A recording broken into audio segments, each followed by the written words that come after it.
What up? What's going down? Waiting for this thing to get popping. Y'all ready? Game one. It'll be me and Jay Hay. What's up, kiddo? Me and Jay Hay, and then we will have a guest joining us. I believe in the fourth inning is when we can expect a guest.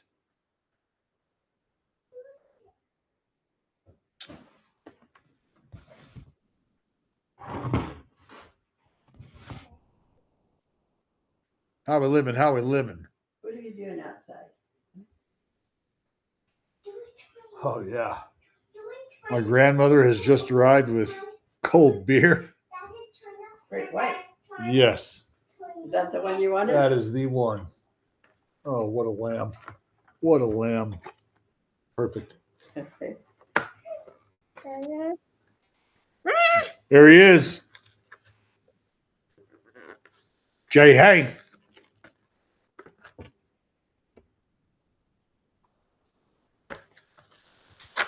How you doing? Oh, there he is. I'm outstanding. Outstanding. This is a USA basketball Michael Jordan. Oh my, that is fire. What prompted that for a game one? I mean, we're in Canada, sure, but I mean, you got to bleed red, white, and blue, stateside red, white, and blue. Not that Canada red, white, and blue that they got working with their no. The USA. I'm a little worried that why is the broadcast not? Why? Yeah. Where is the game? Yeah.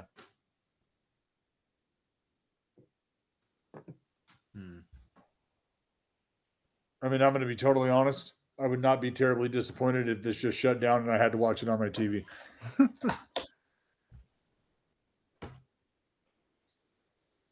Yeah, where the do we normally get the pregame? I don't even remember. I feel like we're okay, put the rest in the fridge. Yeah. Well, cheers to you at home. If you are dialed in, popping tops, I've already got the rally rips ready to roll.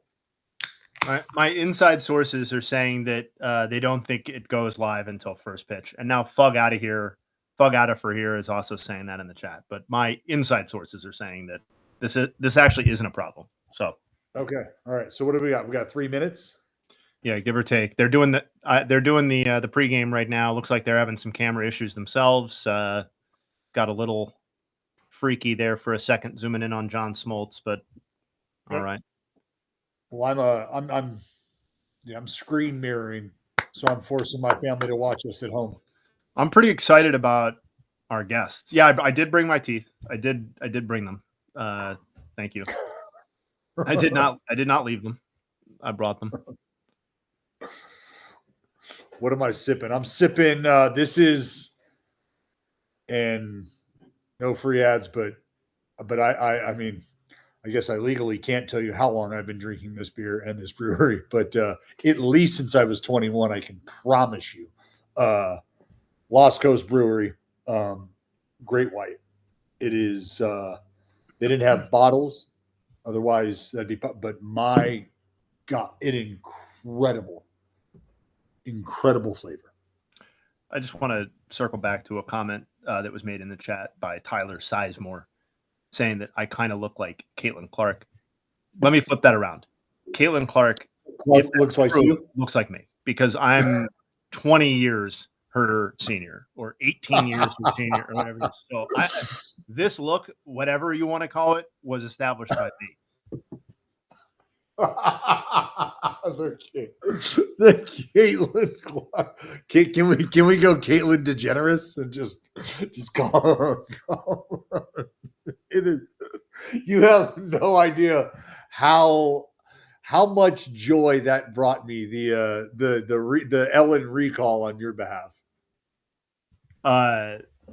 Yeah, that was good stuff. I'm glad everybody enjoyed that. It was incredible. Does Bichette in the lineup change predictions? No. Yeah. I mean, I was, to the extent that I was factoring that in for a prediction, I was assuming based on the reporting to that point that Bichette would be playing in the series or would be on the roster. So no, it doesn't change my prediction. Very interested very interested to see what he looks like though, moving around and stuff. Yeah. Yep. Yeah, I mean, like to what extent is his mobility limited? Yeah. Yeah. And just observation before I forget, although we'll be reminded of it all series. Elite uniform matchup in this World Series, in my opinion. Elite ensemble matchup. Obviously, I think both teams' home jerseys are superior to their road jerseys, but man, Blue Jays home jerseys, Dodgers road jersey it's a lot of blue, but it's two great uniforms. Can we? I mean, do we have we don't have a first pitch yet, do we? No, I'm watching the real broadcast. Nothing's happened yet. All right. Should we tweet the stream? Yeah, I think we should. Tweet the stream.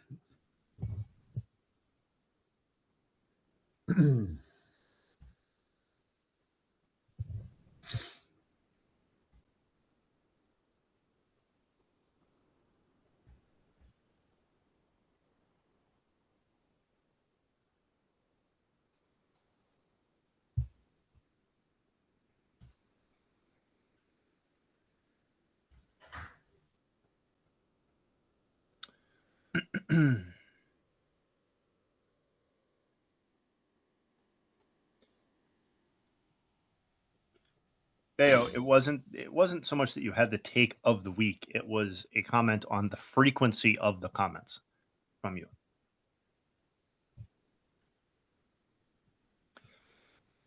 Yeah, the baby blue Jays baby blue. I don't know. I respect that opinion, and I understand it's probably the majority opinion. I think the Jays whites are my favorite. That's just me. It's like a perfect uniform.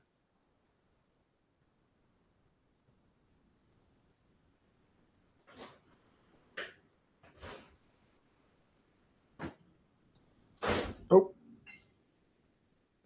I am not. I was born outside of Philadelphia. My dad and grandparents lived in Cleveland proper, East Cleveland, Shaker Heights, and University Circle at various times in their lives, as well as my uncle, other family members. Mom was born in Ohio. Who's the guy on the right? They call him Jay Hay. Who's the guy on the right? Who said that? Connor. Oh, that fucking guy. That guy. So Rally Rips. Hey, you know what, Timbo? Rally Rips to get the broadcast on. I mean, while we have a blank slate, yeah, Timbo. You know what this means? I'm gonna have to go in and out of the headset just so I can keep track of all the shit that Jay Hay's talking when I leave here. I don't know if Daddy wants any of this or not. That's not working. Odd.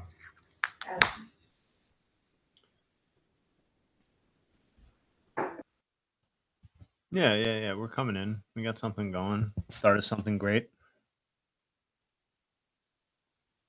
Each time a little grayer. Jerry will be, I think, popping in at some point, but he is doing the Section 10 Halloween party. Community Rally Rips. I'm not going to be able to relax until this game comes on.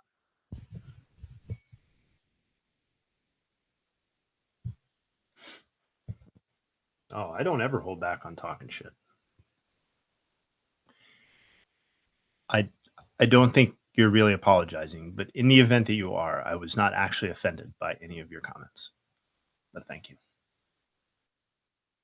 Okay, then I accept your apology. I was not offended.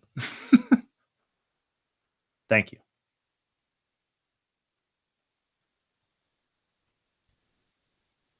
Oh man, I got like so many pregame nugs. Yeah. It's hard for me to pull up the nugs and look at the chat at the same time, but hold on one second.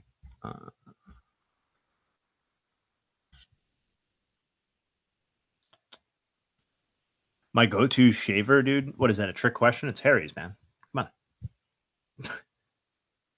Harry's. Rally ripped up. There you want I for a brief moment, and you know what? I mean, I may fuck around and do this.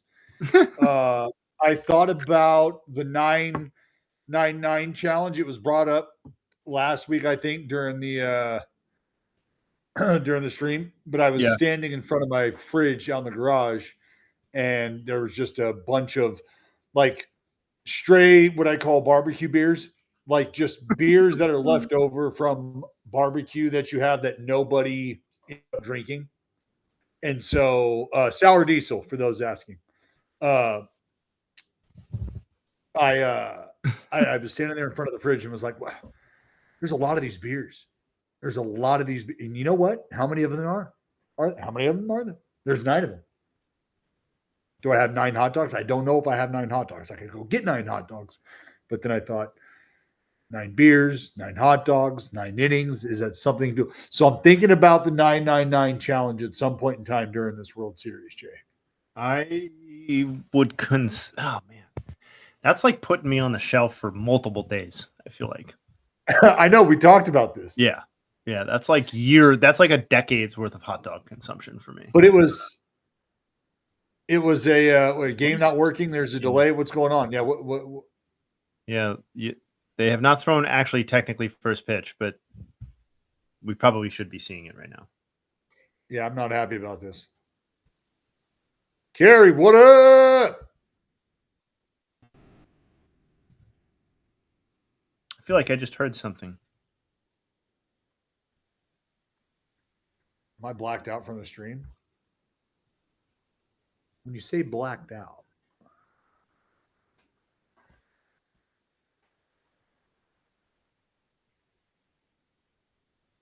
it's drizzling or something out there. First pitch happened. What the hell? Come on. I can't have this.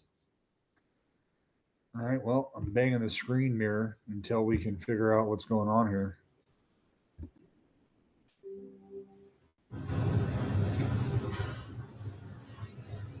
$9.99 is way earlier. Yeah. The problem was I was it was just a bunch of IPAs. And look, I'm not an IPA fan per se. Will I drink them? Yes. For me, it's really like it's a different flavored like sweat out of a gym sock. Like I'm sure yours is different. To call it good is it's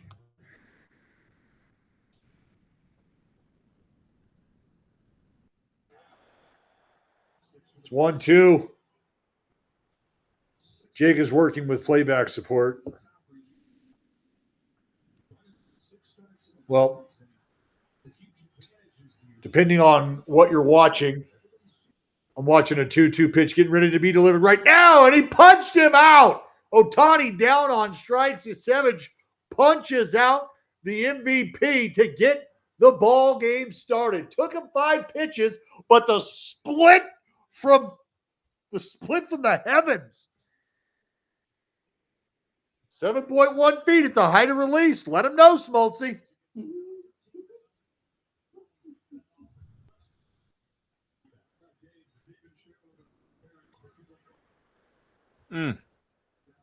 I just saw it on my TV. Now steps in Mookie Betts, former MVP, one of the 3-headed monsters here. The Dodgers are featuring at the top of their lineup. Takes ball 1. Now ahead 2-0. Savage, the young right-hander for the Toronto Blue Jays, who burst onto the scene with a high punch-out game. I believe it was 9J Hay introduced himself to the world. Features that extremely high release point, good fastball, split, doing action as well. The fucker can deal. Shout out, Jake. Shout out, Jake. Big pickup. The game was so important for this stream, dude. I feel like. Don't you?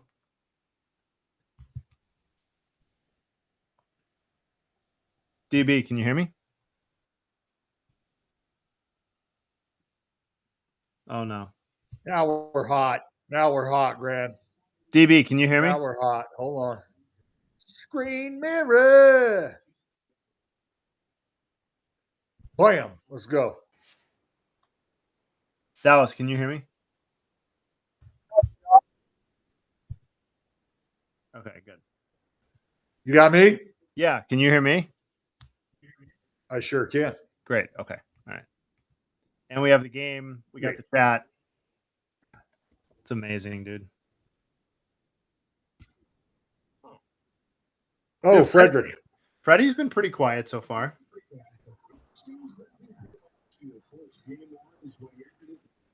You see us down there? You see us down there in the bottom corner? Uh-huh. I'm just standing here so I can watch her. She just moved. I got her. Well, both the gates are closed. Okay. Yeah. He's over here on this side. He's been working really hard cleaning his hair. Who is the well-toothed young woman on the stream? Well, it's not my 84-year-old grandmother, but she's here too. You're talking about my young daughter because she has an. Oh! I know who you're talking about. Isn't she lovely?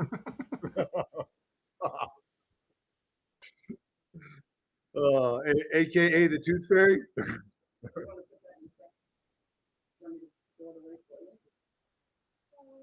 Did you bring Dad's chair? Okay. Tell him it's all clean. Huh? Oh man.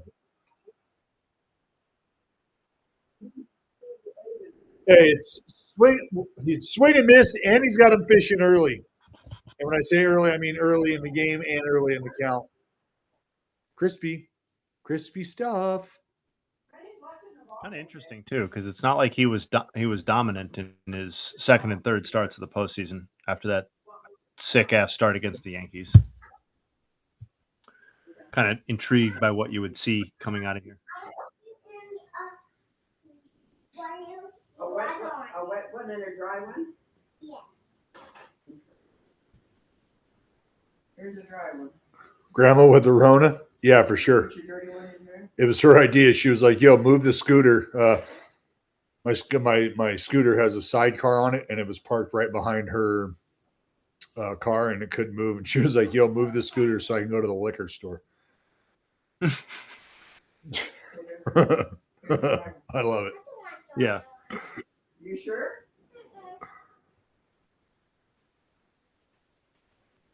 I love it. So when my 6-year-old pulls her loose tooth, can I expect to find a J.A. nug instead of a quarter? Gee, a quarter? Good Lord. What are you doing? You're ripping your child off. Yeah, I'm not coming. I'm sure as shit not coming around for a quarter. Yeah, good Lord.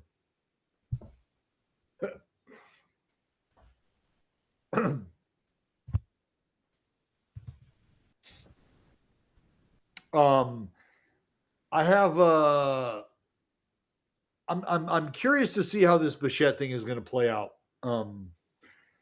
Because I think when healthy, there's no doubt that he's a player who, let's say it was a free market type situation where you were just like a player X away from being a real viable option or maybe even a favorite in a championship series like this.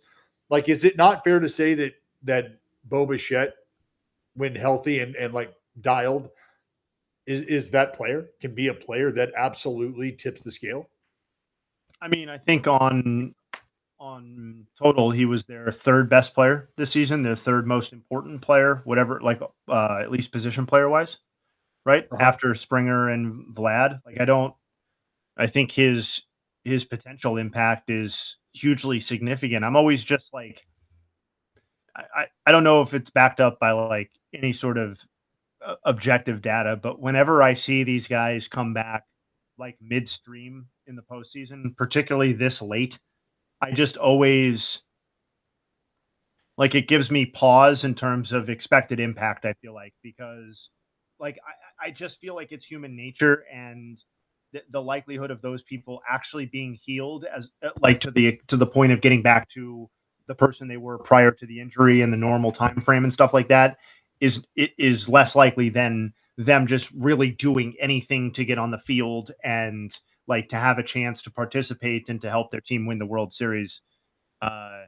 So if he does deliver, I will be hugely impressed. I just have kind of low built-in expectations for him.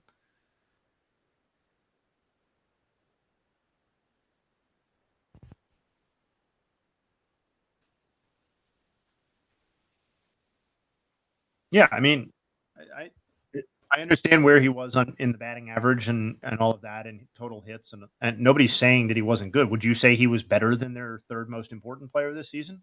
Because I don't think there's any case that he was better than George Springer. If you want to make the case that he was better than Vlad Jr., then I'll listen to that. But That who was Bichette? yeah, like somebody just said, like just saying he would have won the batting title if not for the injuries, and as if like there wasn't enough being credit given to his season. And I'm just saying, like if he's the third. Yeah, unplug your mic and plug it back in. Jesus. Guy talking through a toaster in there right now. Get on them hands. Not quite carrying the left. Schneider.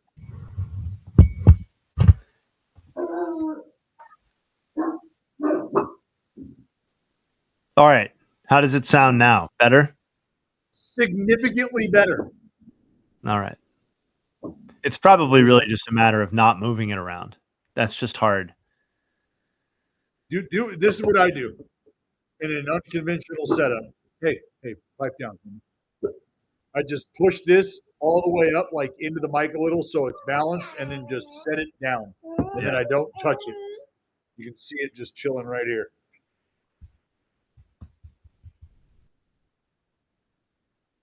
But I also scream. Like I'm a default scream level volume. Hey, are we done? You're just chilling. Gotta pet that dog. Get it down. Pet that dog. Gotta pet that dog.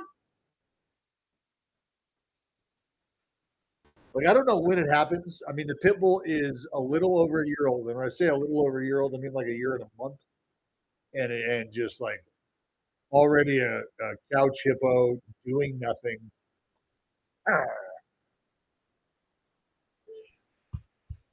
Snell, I said this, Jay, and I firmly believe it. I want to talk about him too, so I want to see where you're going. Well, just if the Dodgers, oh, look at that 3-1 painted change piece. That's an ace level pitch. If the Dodgers get 6 innings out of each one of their starters, I don't know that this series goes 5 innings or 5 games. I'm like just kind of fascinated by the idea that if this series goes like 5, 6, 7 games and Snell gets an opportunity for multiple starts in this series, you really could be talking about one of the like all-time postseason runs, because he's already in the middle of like statistically one that you could make a case is as good as any through 3. And while 4 starts like on a rate basis, he could probably make an argument like he's going to come short on bulk. And if he could get 2 starts in this series, like that's not like obviously what's important or the main rooting interest. But if it goes that way, racking up 5 starts in a postseason with his numbers would just be kind of unprecedented. in a lot of ways. And that's kind of a cool, I know Passon had an article on it, but like that is a very cool evolution for a guy whose the narrative on him was, you know, he's a 5 and dive sort of guy. And, you know, it took him so long before he had thrown a real complete game. It took him so long before he had gone X number of innings in the postseason stuff, or been into X inning in the postseason. And now our expectations are just completely different for him in a Dodgers uniform, given what he's done. Yes. No, Jared is actually for those fellows asking. Jared is at a Halloween party. Jared's at a Halloween party. The same guy who will talk shit to other people who plan things during the postseason and aren't available to do things during the postseason. That same guy, yes, unavailable for a party that was planned a long time ago. So that's where Jared's at. Don't get mad at him. It was something that, yes, he did, and don't hold it against him. But, yes, that is where he is. The same guy that will be frustrated with you if you plan something that you're unavailable for the postseason. That same guy is unavailable tonight for a party. Oh, but shit! Instant impact, Jay Hay. Oh, I just remember we don't have the fucking soundboard. God damn it. Oh, that is brutal, too. No soundboard.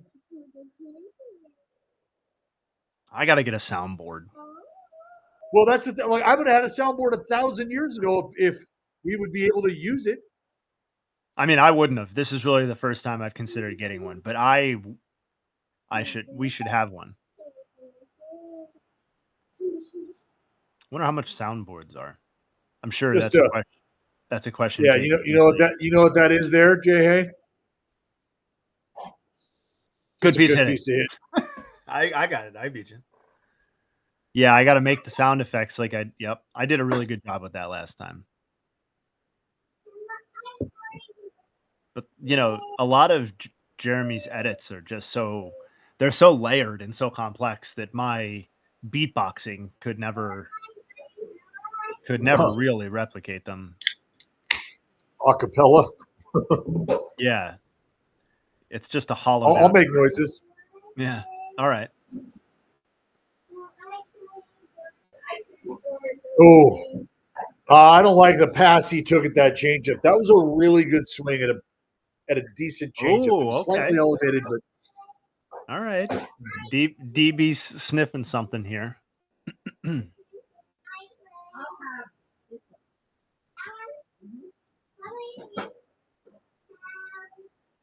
Snell is a little wild. These last few hitters. Well, I think there's been times where he's like taxed it early, like 20 plus, and then you see him settle in, and he has 2 innings back to back where it's like sub 12 pitch innings, maybe even a single digit Johnny in there, and he's right back in line. You're like, well, shit. Thought he's going to be done in 5. Here it is, 7 1/3, and he's shoved it up somebody's ass. You want a little Blake Snell nug? Oh, give it to me. Hold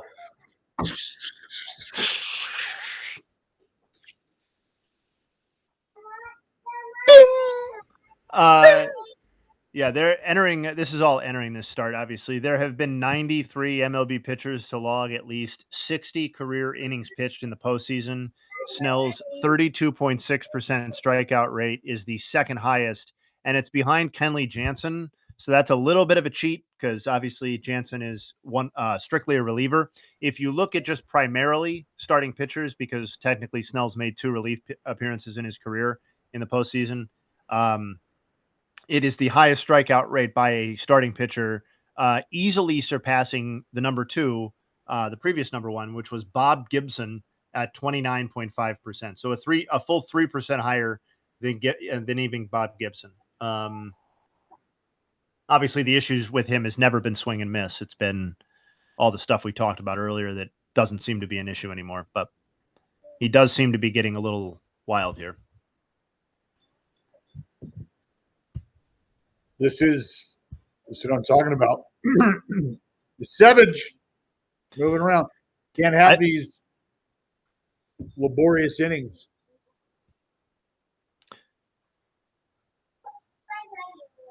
Kirk is built like a tree stump. That's why I call him a fire hydrant.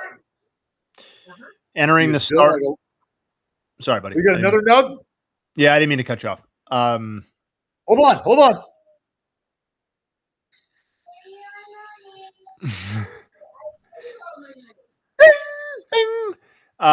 Entering the start, he's also was the second pitcher in history to have 28 or more strikeouts and no more than 6 hits allowed over any 3-start span in the postseason, along with Mike Mussina in 1997. Yeah, he's also the third pitcher to rack up 28 or more strikeouts and 2 or fewer earned runs allowed through his first 3 starts of a postseason among lefties since Cliff Lee in 2010. And the only other instance of that is Sandy Koufax in 1965. So the run he's on really is kind of generational. Oh.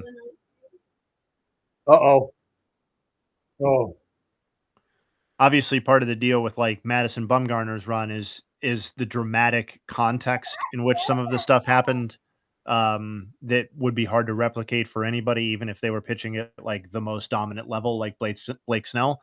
But if you're just looking at pure statistics, he's got a real chance here. I mean, it's just crazy to think. I do. I just love the fact that the most important time of the year is when you see.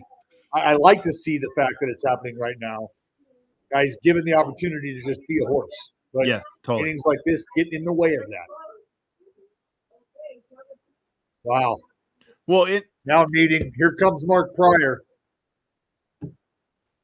But part of it is outcome based, but part of it is process and thought process, right? Where it's like, what I like is that there are people like him who exist, and a situation where we know there's the possibility that he could go 7, 8, or 9 innings and the rest of the rotation could as well, but like that he may not get there because they're working shit out of him early in the game.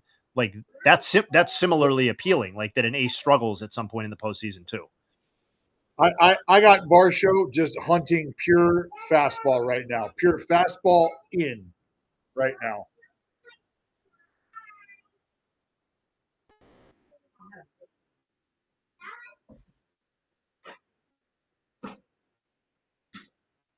Oh.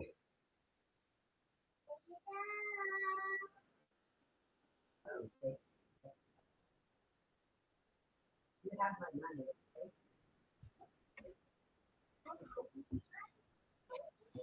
Yeah, you have my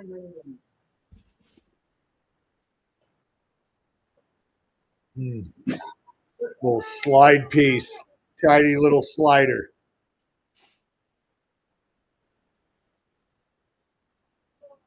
Hell yeah, pipe dreams. Stay strong.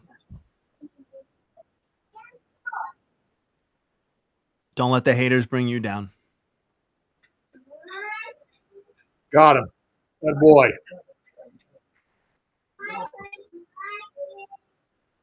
All right.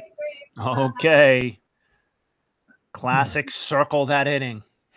There you go. Bayo Enjoyer. Who has the best pitching mechanics out of the 4 aces on the Dodgers? I think when you start to talk about mechanics, one thing I think you really start to find out is can you identify parts that allow guys to move efficiently? And it's almost a matter of, all right, how can you maximize how inefficient you are, if that makes sense? Because it's not that you're ever going to achieve 100% efficiency in terms of your movement down the slope, but what don't you do well? How can you maximize that, knowing that each individual moves differently, right? Like, are you an aerial flyer? Are you a rotational flyer? And those are the differences between guys, like a Yasevich, right? Like an aerial flyer. These guys are rotating this way as opposed to being a rotational flyer. And so however each guy does it is one way. And then I think from there, you just have to appreciate what each guy does and how each guy moves. So how a guy gets into their backside, whether or not a guy stays stacked, long enough, things of that nature, like, hip separation. Like there's just so many different things that you can start to identify or talk about. One guy does this better, but he does this better. So that gets him into this position either sooner or whatever it may be.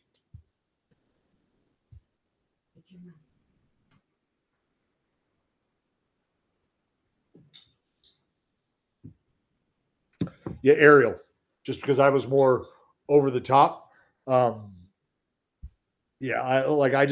had a problem. I had a problem staying closed on my front side.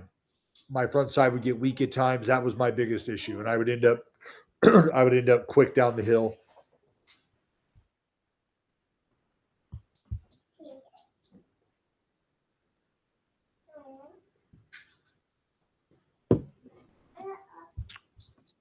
Straight nuts. Oh, Jay went to the farmer's market. Did you? What'd you treat yourself to? Some fungi. I also treated myself to some beautiful wood-fired pizza. That was incredible. They had an array of vegetables, but they also had an array of nuts. Ooh. Yes, an array of nuts. Are you going to bust any of those out and enjoy them this evening for the World From Series? Brazil to pistachio. If I'm being totally honest, we got sidetracked when I went and picked up the salmon and scallops. My daughter was getting her nails done with this really, this weird little, and we just bolted after that because they had to get to jiu-jitsu or get to gymnastics. So I airballed and didn't get any nuts. Oh, geez. Okay. Yeah. Well, all right. Well, that was it's quite a story to end up with no nuts at the end. Saw a ton of nuts though.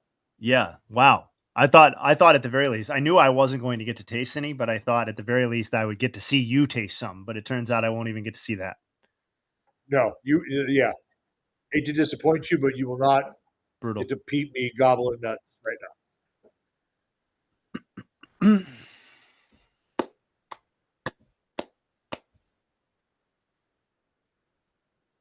Do I have my girls Dagestan? Yes, I do. Yes, I do.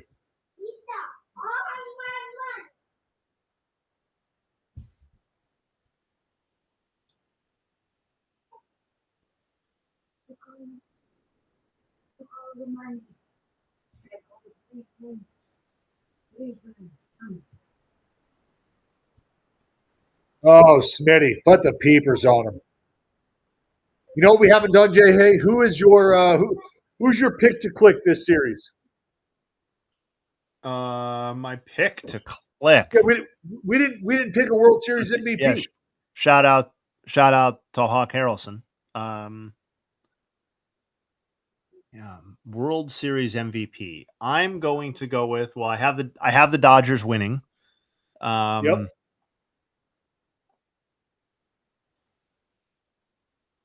You know what? I think this is going to be a series where we see some really, really timely swings from an old friend, Max Muncy. Wow. I like it, Jay. Hey. Thank you. I like it. I think you'll probably be able to make an MVP case for a couple of pitchers on the team too. But, sometimes narrative-wise, if there's 2 or 3 of those, they kind of wash each other out. And maybe the guy who pokes, maybe 3 homers in 6 games or 4 homers in 6 games is awarded the honor instead. And that's the thing is realistically, Blake Snell is going to be the only pitcher that's going to be able to really shine, making 2 starts, if that's the case. That's true. I don't just want to go shock Ohtani, but right. But so it's almost like outside of an Ohtani selection. I mean, I'm going to go. Freddie's there. Freddie's been waiting. I'm going Will Smith. Yeah. Okay. You're not worried about his health, that he's still not 100%, that he's just kind of. No. All right.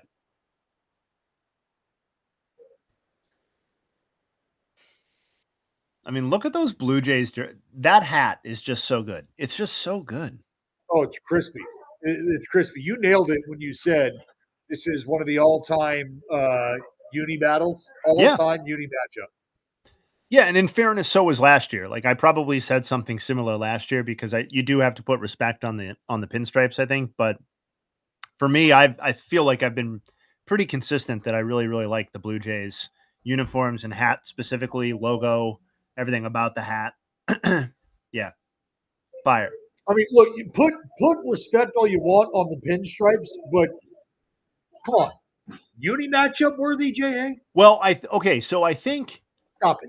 I think the hat, the logo, the script is very sharp. I really, really do. I think that's good stuff.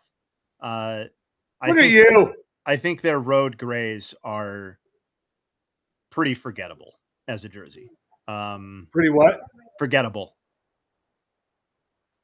Yeah, very bland. Yeah.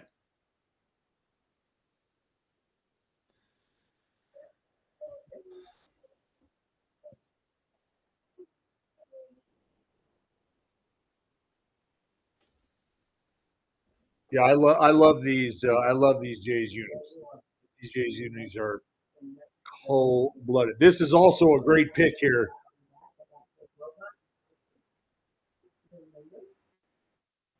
Little Poppy, Petito Poppy.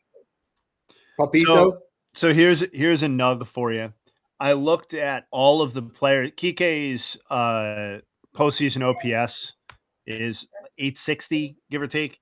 And I looked at all players who had accumulated his number of plate appearances with an OPS in the postseason of 850 or higher. And it's hold on. Rather than just riffing on it, let me just pull up the stat here because it's like right in front of me. C. Willie, banned C. Willie. There you go, little Poppy delivering. Shows up. What a country! Have some What fun. a country! Other shit. Kike just a super simple approach, man. Like nothing about that swing was trying to do any more than hit the ball hard in play. Not trying to lift, not trying just hit the ball hard in play. Amazing, dude.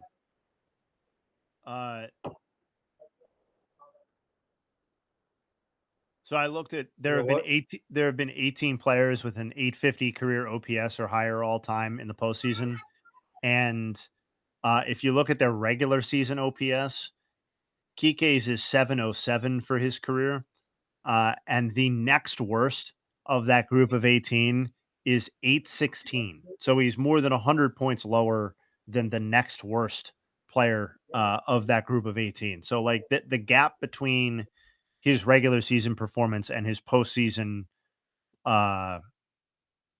production is unprecedented in quantity and quality.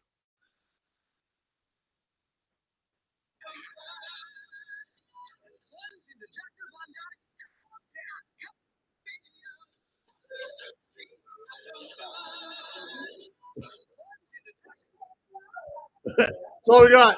That's we'll get there. We'll get there.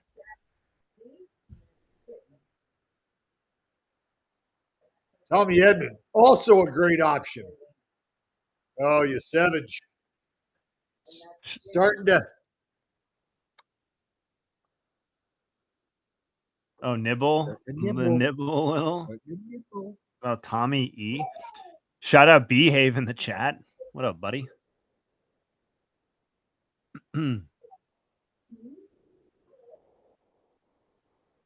no.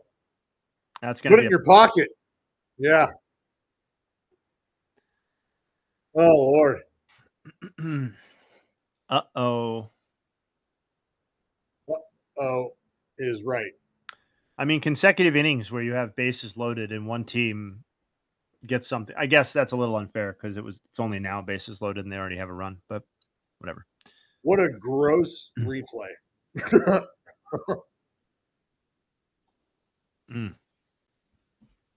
This right here, this is a problem, is if the Blue Jays, and no more important series for it to happen / not happen in than the World Series.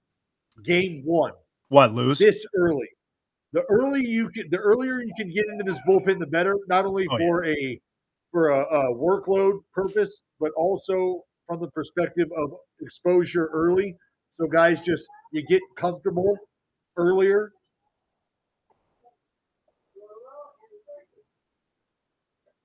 Yeah, delivering them like a blow like this, like knocking Yasevich out of the game in the second or third or fourth or whatever inning it ends up being, feels just like such a like. Oh, it'd be terrible. It'd be terrible for the Jays. It'd be a nightmare. Easy.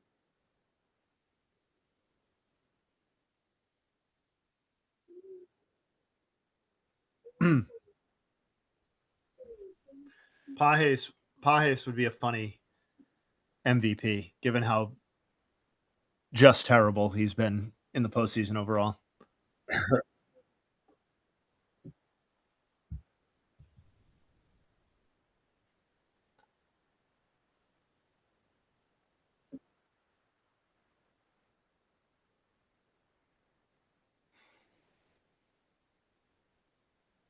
Oh, there's Max Muncy. He could add a run to his World Series MVP argument. Candidacy. It's early. Hey, everything counts. Spit on it. Yes.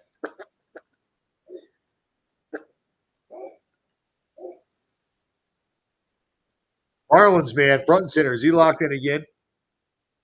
Is Lawrence locked in?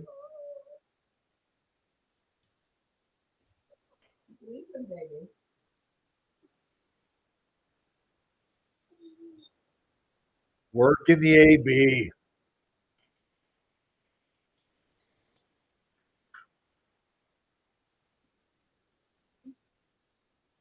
Beard locked in. I mean, yeah, it's that ball's down. Best Beard baseball get. I didn't say I did say it. I said it out loud, but I mean you were thinking it. I confirmed it.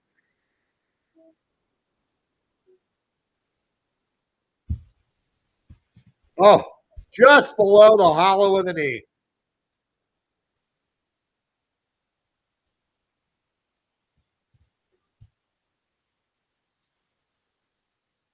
Oh, Fisher biting. What a pitch. What a pitch.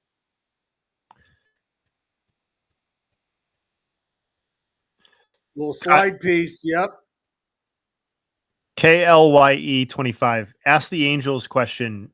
Try and remind me about that in a few minutes and not so dramatic of a moment, because there was something I wanted to say about the Angels that we didn't actually get to on the podcast. This is the at-bat of the game. Oh! Ooh!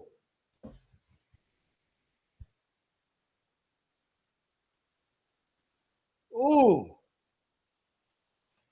No, don't. Don't do it. Smoltzy, tell him.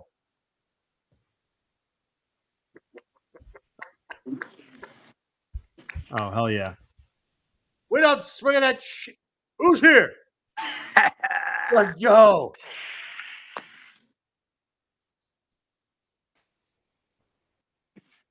What up? What up? JD in the house. I just said screw Welcome, it. Let's my jump friend. on with the boys. Let's do it. Let's go. We're in a big spot, JD. Oh, Shohei. Little bit of a spot. Old splitter boy. Here he comes. Oh, Fair ball, inning gobbled up. over. Huge. Wow. Huge. Huge. He wanted a heater. That's He what we wanted call a it, heater. huge. What's going on, big dog? For those in the chat who are not familiar, I don't know where the hell you've been. Josh Donaldson, everybody. Josh What's Donaldson up? in the house. How you doing, big dog? Good. I think I'm gonna have to make a drink for this. Hell yeah. Oh, please do. I'm at my grandmother and I are having several beers together tonight. You should join. Yes, I am. I'll be right back. Oh, my grandma just said, "Where's Flaky Jared?" Wow. Yeah, wow, great. I mean, Flaky's probably a little strong. He's at a Halloween party. I know. It's not the World Series schedule didn't sneak up on me either. I get it. We're getting a live look at the fridge here. We just Yeah, moved what do in. we got? Oh, I mean, Wild Alaskan. What do you got? Halibut? Yeah. Hey, babe. We're gonna go around the house because I just realized So, I don't have any DC for the brown stuff, so I think I'm just gonna go straight Miller. Oh, yeah. What's the what's your flavor of bourbon? I am a redneck. I do Crown. I'm not. I don't have expensive taste buds. I'm a cheap date. Bro, my grandma hammers the what do you like the Crown apple, the Ooh. green apple. Oh yeah, You just sip on that. yeah. Well, but she ain't sipping on. Chugging that. Yeah, she calls it the royal apple juice. You want to see that? I don't know if you can see with this. You want to see the backyard? Please. This is the new crib in AZ. Oh, okay, nice. Are you on Camelback Close. in the area? Yeah, we're in North Scottsdale. That a baby. Love it. You know, we It's a just great room. Where's the cage? Is the question. Yeah, right. We're building the man cave area right now. How big? How big and what is the featured item? Or not what is, but where is the featured item going? Which is your golf simulator, I assume. Well, in Arizona, I don't need a simulator because it's always sunny here. So Well, I I'm figured you not still putting the might golf throw one simulator in. in, but I'll have some pretty cool features in there that are very expensive. Dude, have you jumped on one of these the race car simulators? I have not. If you do a clear space, you're gonna Get snag down. one. Let's go. Oh, bro, My boy Ernie Ernie. Clement has just been in a treat. I feel like he's one of those great postseason hitters, or like he has a chance to be like a really good contributor because he's got a short approach and he puts a lot of balls in play. And guys in the postseason, what are you trying to do? You're trying to stay away from walking guys. So he's gonna get pitches to hit, and he's got barrel to ball skills. So he's gonna find his knots.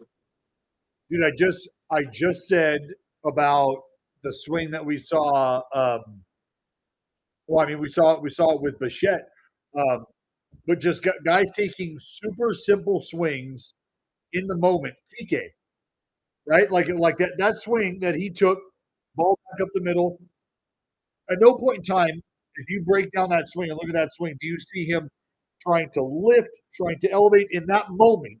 In that moment, not telling you that that's not part of an approach, because I think you're one of the people who will absolutely explain in great detail, why you want to lift the baseball. But can you kind of like just talk about how the difference would change, like how that changes? Like, I bro, think there's a couple things that factor in. He hasn't had a lot of ABs, right? So he's not going to be feeling sexy at the plate right now to where he's like, oh, I'm going to go into like trying to drive some shit out of the ballpark right now. And I think that was huge that he could just get a knock because when you're out of the game like that, first knock is huge, kind of coming back into it to just get the feel of that and then get rewarded for having a good approach right there. Obviously, he didn't hit that ball very hard in a 3-0 count. That's not probably normally what you want to do, but for him right there, I think it's very advantageous to get his confidence going in the right direction for the duration of the series. So also when you have your 3-4 guys like Vlad, you got Kirk doing, the guys that are showing themselves given the ability to go the other way, it helps the rest of your guys have confidence in trying to do that as well. You know what I'm saying? No, for sure. From like when you watch your leaders and when you watch your big dogs go up there and take an approach, because it almost feels like it's a selfless approach at times. It is. But it is. It's just it's a Move the line. baseball. It's a You wanna let's be move the line. successful. Move the line. That's it. And like for me, when I was playing, especially when I was, in my good years, if our team wasn't going the other way, I would go to the dugout and I'd be like, all right, guys, I'm going to show you this is pretty easy to go the other way. Let's do that. And then I'd go and try to hit a ball the other way and get a knock and be like, all right, let's see who's the next guy that can go do it. Challenge the guys to do that because, for me, if I ever became Deadpool, I knew that I was an out. Sure. And so it's like, because you just get exposed, like there's too many pitches that are going away from you as a right-handed hitter to where I only played with 2 guys ever that were Deadpool hitters that were successful. And that was Edwin and Bautista. And they were special in that regard that, Bautista was all over the plate and, Edwin was great at, baiting guys and luring guys into his honey holes. I mean, bats like that dude was just, and you saw Rizzo do it too. Yeah, right. Like where you're at in the box, where you're at in the box. Oh shit! Yeah, I don't. The entire at bat right there was kind of the opposite of what. I mean, I don't think he swung right there. I think that's no safe. Didn't go. But I didn't like the 2-0 swing at the slider. Like if you see spin right now, 2-0 an advantage count, like shut it down. He's not showing that he's throwing strikes right now. Like, oh, let's go. What? No. He got the bat. He's out. Oh, Ernie, what are you doing, Ernie? I mean, he was out at first. He hit the bag, did he not? I thought he was out at first. I thought he was too. Well, Snell, I mean, Snell throwing it kind of tells me that he didn't. No, he didn't get it. Didn't get it. Came up short. But an absolute dime. Let's go. Where we going, big dog? I don't necessarily mind the aggressiveness right there, but at the same time, it's like when you got this guy on the mound, like the Blue Jays' whole goal right now, in my opinion, should be get to the bullpen. Get to the bullpen, knock this guy out. Like you did a great job the first inning. You didn't score any runs, but you put some stressful pitches in his arms already. He's not feeling good at the plate or on the mound right now. And I think you just got to keep putting you can't give free outs. Like that's a free out. Right. Now he made a good play right there, but at the end of the day, like for me, if like you're trying to take the extra base right there, you gotta know that it's like a 95% chance that you're gonna make it, in my opinion. And obviously he calculated it wrong. Maybe he thought he was gonna fall asleep right there or whatnot, but that's a tough play. That's a tough play. As the left-hander, he's got to turn and wheel, and it's just it's a tough play. I mean, he made a great play all the way around. I just don't like it for the sheer fact that now you got first and second with a guy that's got pitches already stressful, and he hasn't really shown the ability right now to throw a lot of pitch. And even the first pitch hack right there on a changeup that he just hit off the end of the bat, like. I'd rather you swing through that. Like if you're trying to hurt him right there, swing through a pitch. Like you get 3 strikes. That was Springer. It looked like he threw him a changeup the first pitch right there that he hit off the end of the bat. That was a changeup. Yeah. Yeah, so I'm like, I don't like it. I don't like it. Now, obviously, it's way easier sitting on my couch to say that, but No, but I mean that's part of the swing decision process. What do you got, Jay? No, I just wanted the what you said about Encarnacion and like luring the pitchers into his honey holes just was very interesting to me. And I would be curious to hear the two of you, given the perspectives that you have, like in what way is that it like how is he good at that? Like how does that work from a batter pitcher perspective, like trying to get that going? well, I think first off, he knew what pitches were going to end up going in his spots, right? To where it was like, if he threw the good one, he's going to take it. Like he's not going to take that swing and put a ball in play like we just saw Springer do. Yeah. He's not gonna put that pitch in play that he's not gonna be able to, hurt or hit it hard. And on the opposite end, what Dallas is trying to do is he's trying to make it look like it's going into that spot and then go away, right? Well, I feel like guys that are good hitters know where the pitch has to start for it to be in the spot where they're going to say yes and take the swing at it. And that's where Makes sense. when you start to talk about pitch identification and looking out of the same window in the same tunnel, like understanding, like Tony Gwynn talked about, right, where to locate, how to locate the window of release just off the logo of the hat. Like this is where these guys are going to be coming from. Look in this area here. And if you start to see the subtleties and the differences between the pitches, right? Like breaking ball, what are you looking for, JD? You're looking for the pop, right? I'm looking for a pop, and I'm looking for it to start at me. Like so out of the hand, if it starts middle or middle away, like it's a tape, like it's a shutdown. Well, that's where when you hear ball out of the hand, that's what the hitter is thinking. This pitch has started in a location where I am confident that one of two things. I cannot hit this with authority. I can't put an ace swing on it, and it's a ball. So even if it's just a bit out of the zone and I have to expand, but I feel like I can put a pretty good swing on it, these hitters will go. But if they're good enough, they know I can't put an ace swing on it. And not only that, this is also a ball. It's a double shutdown. It's a ball out of the hand. I'm not worried about it. Right. That's just an automatic. Like, and one of the superpowers that I felt like I developed in my swing is that I could say no later than everybody. That's what I felt like. I felt like I could shut down. Like I felt like I could always be yes, and then stop my swing on a moment's notice, to where I would always talk about, like, I'm taking a full swing every pitch. The only thing that is different is the last decision of what my eyes are telling me if it's yes or no. So it's like, for me, I had two engines of my swing. So engines meaning like that's how my swing's going to get off. The first engine is the back hip. My back hip is always firing every time. The second engine would be the back shoulder.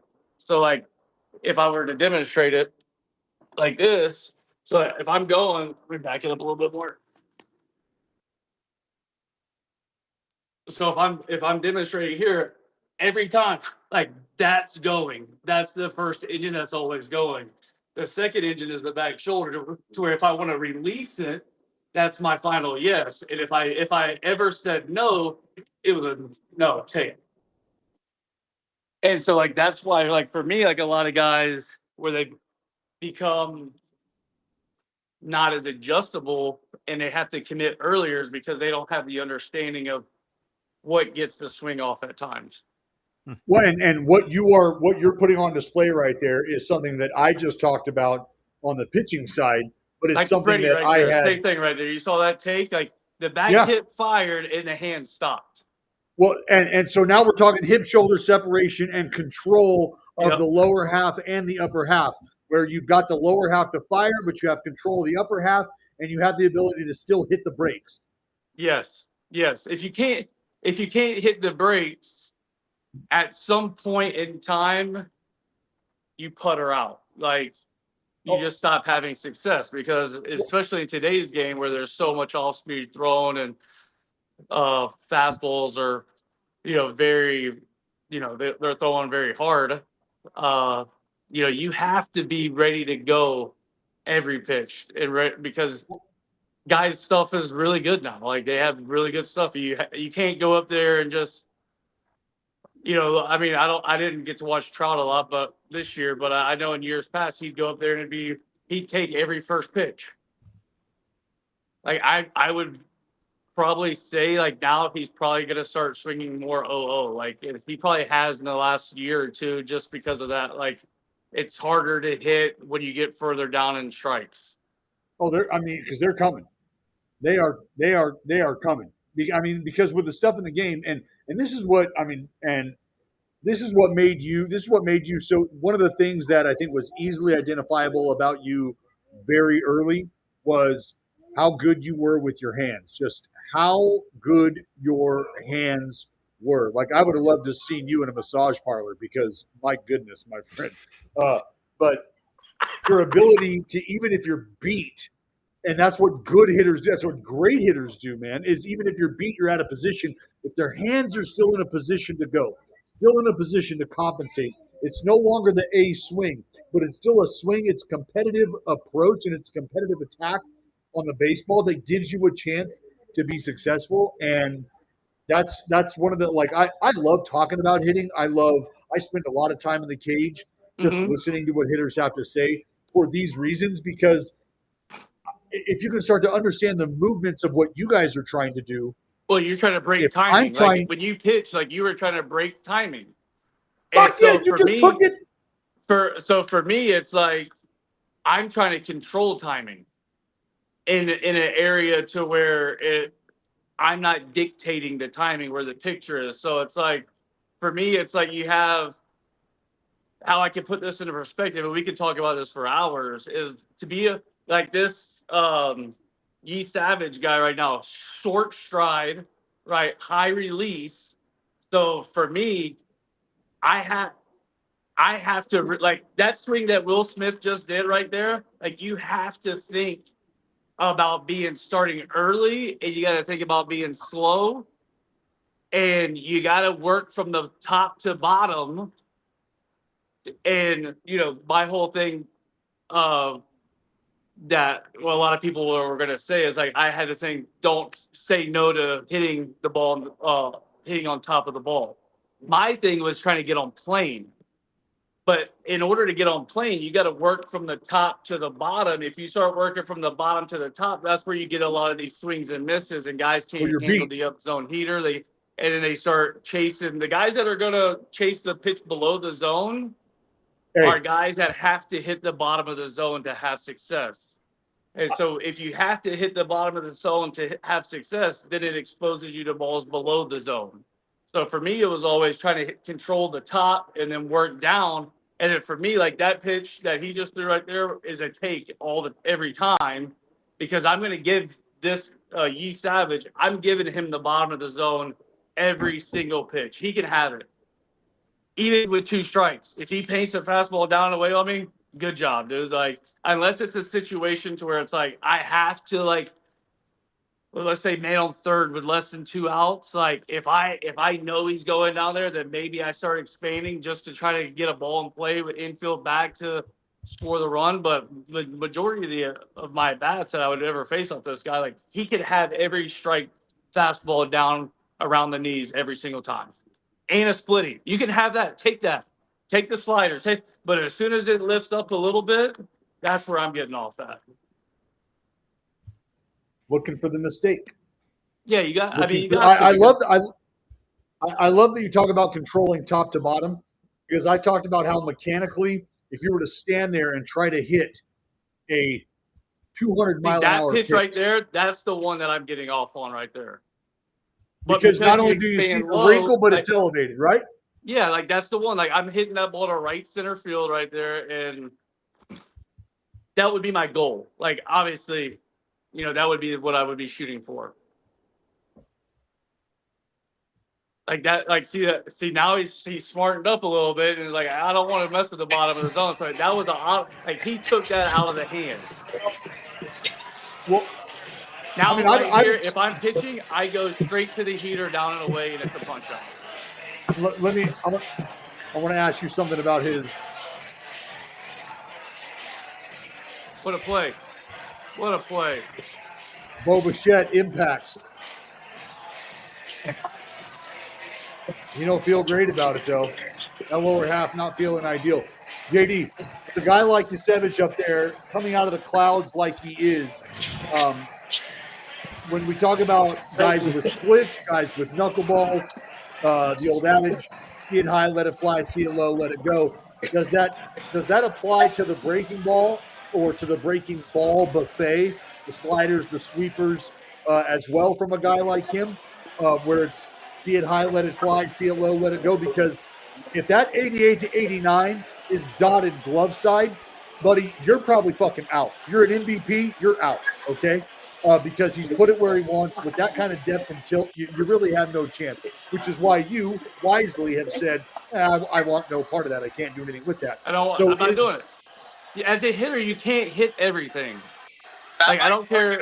I mean, there's times, like, if the guy's not very good on the mound and he doesn't have very good stuff, then I'll hit. I'll take my like my. If you were not very good, in my opinion, like if I saw what you had, like everything out of your hand really well, then I want my ideal approach was to catch the heater deep. Like if I could catch a fastball and hit it down the right field line, like a missile down the right field line, you are screwed, in my opinion. Yeah. Because you have absolutely nothing now to speed. I got nowhere to go. Yeah. Like I don't feel threatened at all by your heater. So now I'm gonna catch that right off the middle part of my body. And then anything that's gonna speed me up, now you're gonna just get my barrel out front to where that's where damage happens, right? And me, for myself, is like being able to create the barrel depth of working back here first and turning. Like I can catch it deep and still hit for power. And that's where a lot of guys where they mess up at is where they get pushing and the hands get too far forward. You know, now if they get beat, it's they're getting the bat blown up out of their hands. We got Batman. Speaking of bat getting blown up, who is that? Rob? No, it's Batman. Batman, thank you for joining us. It looks like Gotham City is a little quiet right now. I don't. What's the report from Gotham, Batman? We're having trouble hearing Batman. It looks like reception is tough in Gotham right now. What's going on? Do you have a feed? Is there a game going on at any point in time? Thanks for showing up, by the way. Just the World Series, no big deal. Don't know if this snuck up on you or not, but glad you were able to squeeze it in. I listen. I love the World Series. I love baseball. Some are questioning that. I love Josh Donaldson. Fucking MVP. You know what I'm saying? Like, yeah, bring her rain. You know what I mean? Like, we love that shit in Gotham. I love you, Batman. Thanks, dude. Yeah. How many moons deep are we right now? And is there a costume contest? And what are your chances of winning it right now? 0% chance I'm gonna win it. I think it's gonna be a situation where, there's a lot of stiff competition here. There's a lot of people that are coming out here with a lot of creative costumes. So I'm excited about the voting. I think the winner gets a signed Tristan Casas picture or something like that. You're not getting stiff, are you? That's hey, can you turn to the side real quick, please? Can we get a side profile shot of this Batman? No. I didn't know the Batman suit came with a round. Hey, full frontal Batman. I feel like you're robbing the people. Jerk, quick, look to your left. I feel like someone's after you. Uh-oh. Did you go CVS Batman mask? What are you doing right now? It's hot. Yeah. It's hot. God. This is the ventilation Batman mask. to make sure that we don't overheat. Hey, Oh. it's better than the white trash bag they dressed Dallas up for rookie hazing. Yeah. You had to dress him up for that. He just rolls out of bed and We're- looks like that. That was 15 years ago, and nobody's counting. I just want to Nobody. check Hey, in. my- I'll be back if there's more action. All right.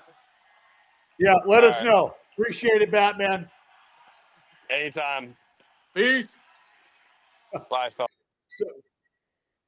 So nice of Batman to drop in. Yeah, JD, I was saying this dude chirps about being available, being ready to go postseason, and then he's off dicking around in some Halloween costume in a Z-rated bat. I mean, I don't even.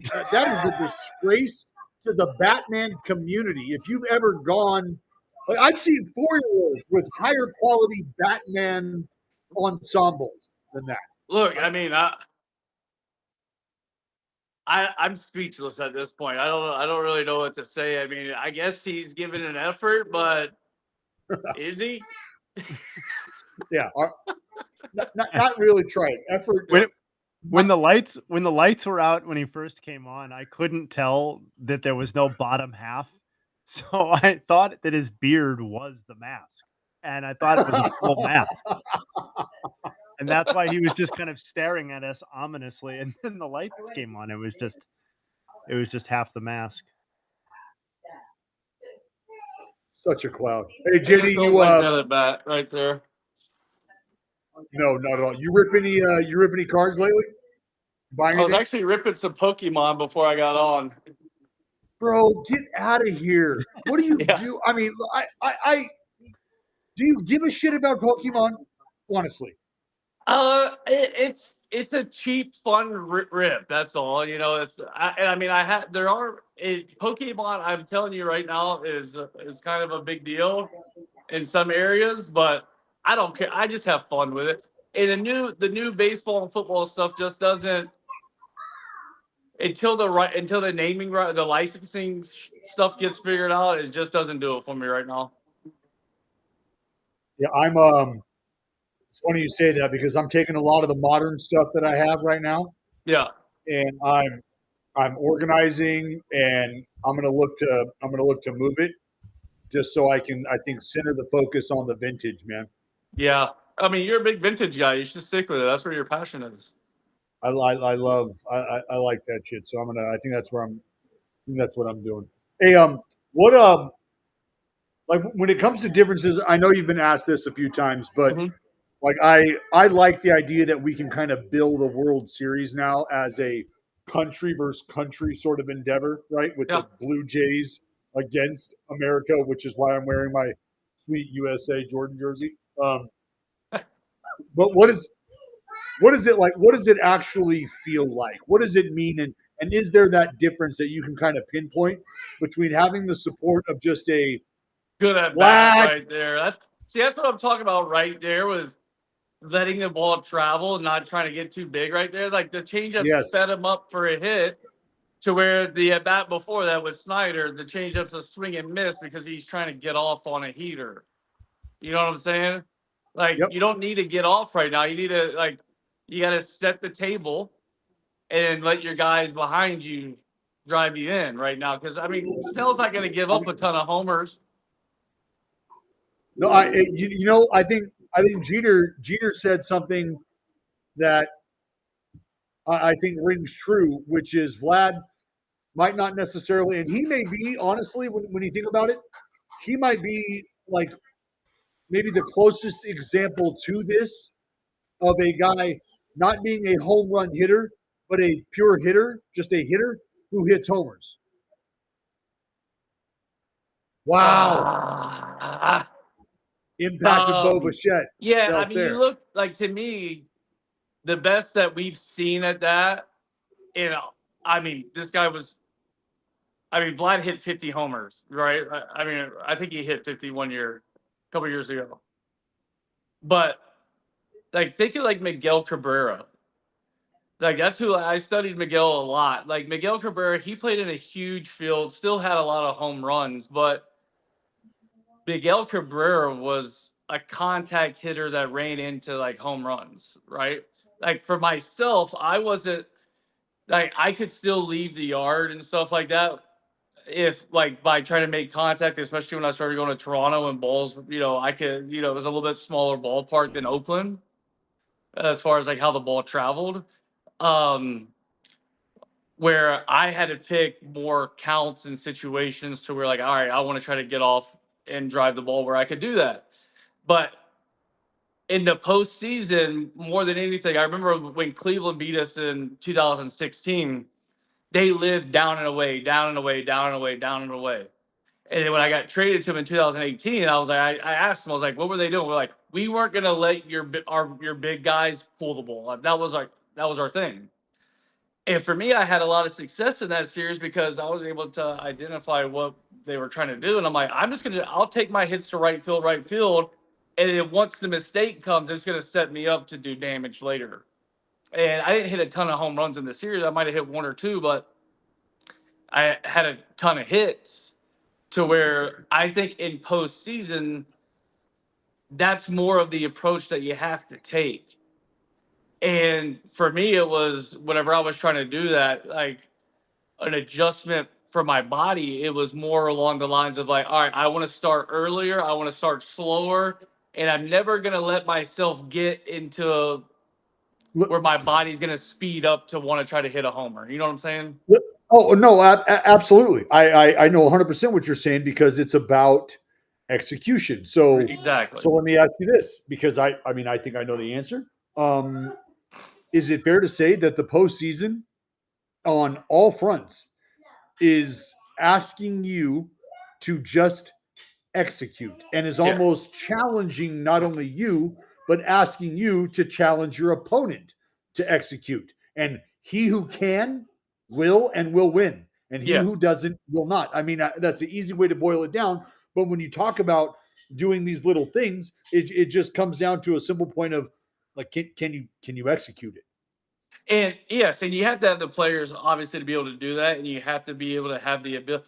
My whole thing going into any postseason, it was like whatever your team's weakness is going into the postseason is going to be magnified times 10 in the postseason because every game matters so much. Like if you have a big swing and miss team, like that's going to get magnified. If you have a team that can't play defense, that's going to get magnified. If you got a team that doesn't have a good bullpen, it's gonna like in 2014, probably one of the best teams I played on with Oakland. We lost in the wild card game to Kansas City. Our bullpen couldn't hold a runner. So it was like Kansas City, they get their knock, take their little knock, enter track star, pitch run, steal second, steal third, merry-go-round, here they go. And it was like they found the weakness of what we were doing. And it was like get somebody on and they were stealing. Boom, boom, boom, gone. And we It couldn't gets stop them. exposed. Everything gets exposed. Yes. Yes. So it's like, I mean, at the end of the day, it's like if you can't execute to the point, and how I would say that is if you can't make the adjustment to whatever that team is doing, you can't execute, right? You can't. And so you're gonna lose.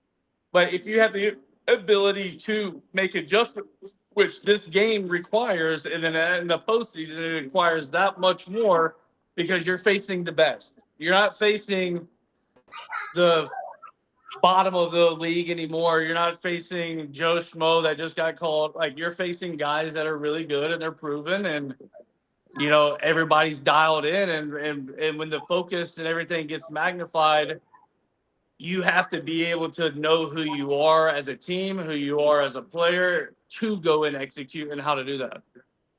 And the willingness, man. I think that's Yeah. where like when I because I don't know if you saw some of the hirings that have occurred. Our boy Zook locked in, That was awesome. head of the state in Anaheim. I love it. Tony V, who are you familiar with Tony Vitello at all, JD? I mean, I he was think the head so. coach. He was the head coach at Tennessee. Where was he at before? He was the head coach at the University of Tennessee, and Oh yes, I know and who is that now is. going to be I now don't. I managing San never ran Francisco. into him. I know the name. Yeah, he's got some flavor, man. He's got some flavor. He's got some flair. But like guys, as the game is shifting, as the game is evolving, what is your take on how personalities are managed at the big league level, and how much room there is for culture or for buy-in, right? Because when a veteran manager comes in, there's a certain cachet that comes along with him, right? He's got skins on the wall. He's probably got a couple rings, if that's the case, right? If we're talking like a Boch or a Bob Melvin or whatever rolling into town, we're talking multiple managers of the year. We're talking dogs. So is there room, especially in today's game, where there has been, and it's going to happen this way, more and more travel ball players a part of the game, if you will? Is there room to create culture and get buy-in at this level? Yeah, I mean, I think with those veteran managers, it's like when you talk about like a Terry Francona, who first year coming back with like everywhere the guy goes, he seems to win, right? Like it's when I was in Toronto, when I was with John Gibbons, it was like for me as a ball player, Bob Melvin, I played for him as well. Like the things that you appreciate as a ball player is the manager is going to show up every day. He's going to have your team's back every day. Like he's gonna go to war with you. And at the end of the day, you have to have your main group of guys who you're gonna call your core. You have to have them bought into what you're doing. If they don't buy in, then you're gonna get division throughout the clubhouse, and then stuff kind of starts. What are we doing here? What are we doing there? Why are we making this decision? Why are we making that decision? So I think buy-in is huge. Like you have to be honest with your guys. And I think in today's game, it's kind of like where the analytics side, you just plug in a lineup and they're like, okay, well, this guy was hitting third yesterday and today he's hitting eighth today. Like, the numbers say he should hit this. I don't like that. Like as a player, I didn't like that.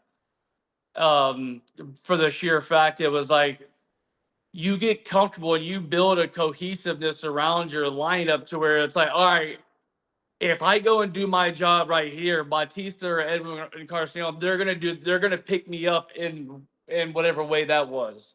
Or I can watch how they're pitching him in front of me because and then when they pitch him a certain way, they're normally gonna pitch me a certain way. When you get all these guys jumping around everywhere, you don't get that chance to be comfortable in a spot to where you get thrown in a lot of situations to where it's like, for example, when I was hitting 2-hole for Toronto, I felt like I was coming up every other inning. To where at the end of my career, when I was with the Yankees, it was like I'd hit fourth, or I started the year hitting first, and I went to fourth, then I went to seventh, then I went to fifth, and it was hard to build like a cohesiveness in the lineup because you're sitting there like, okay, today I'm going to get a chance maybe one time to hit with a guy in scoring position, and tomorrow I might be hitting 3 times. And it was just, and the guys around you, you can't really watch how they're pitching them because maybe they're not similar. Or you don't really know the strengths and weaknesses of them as well. I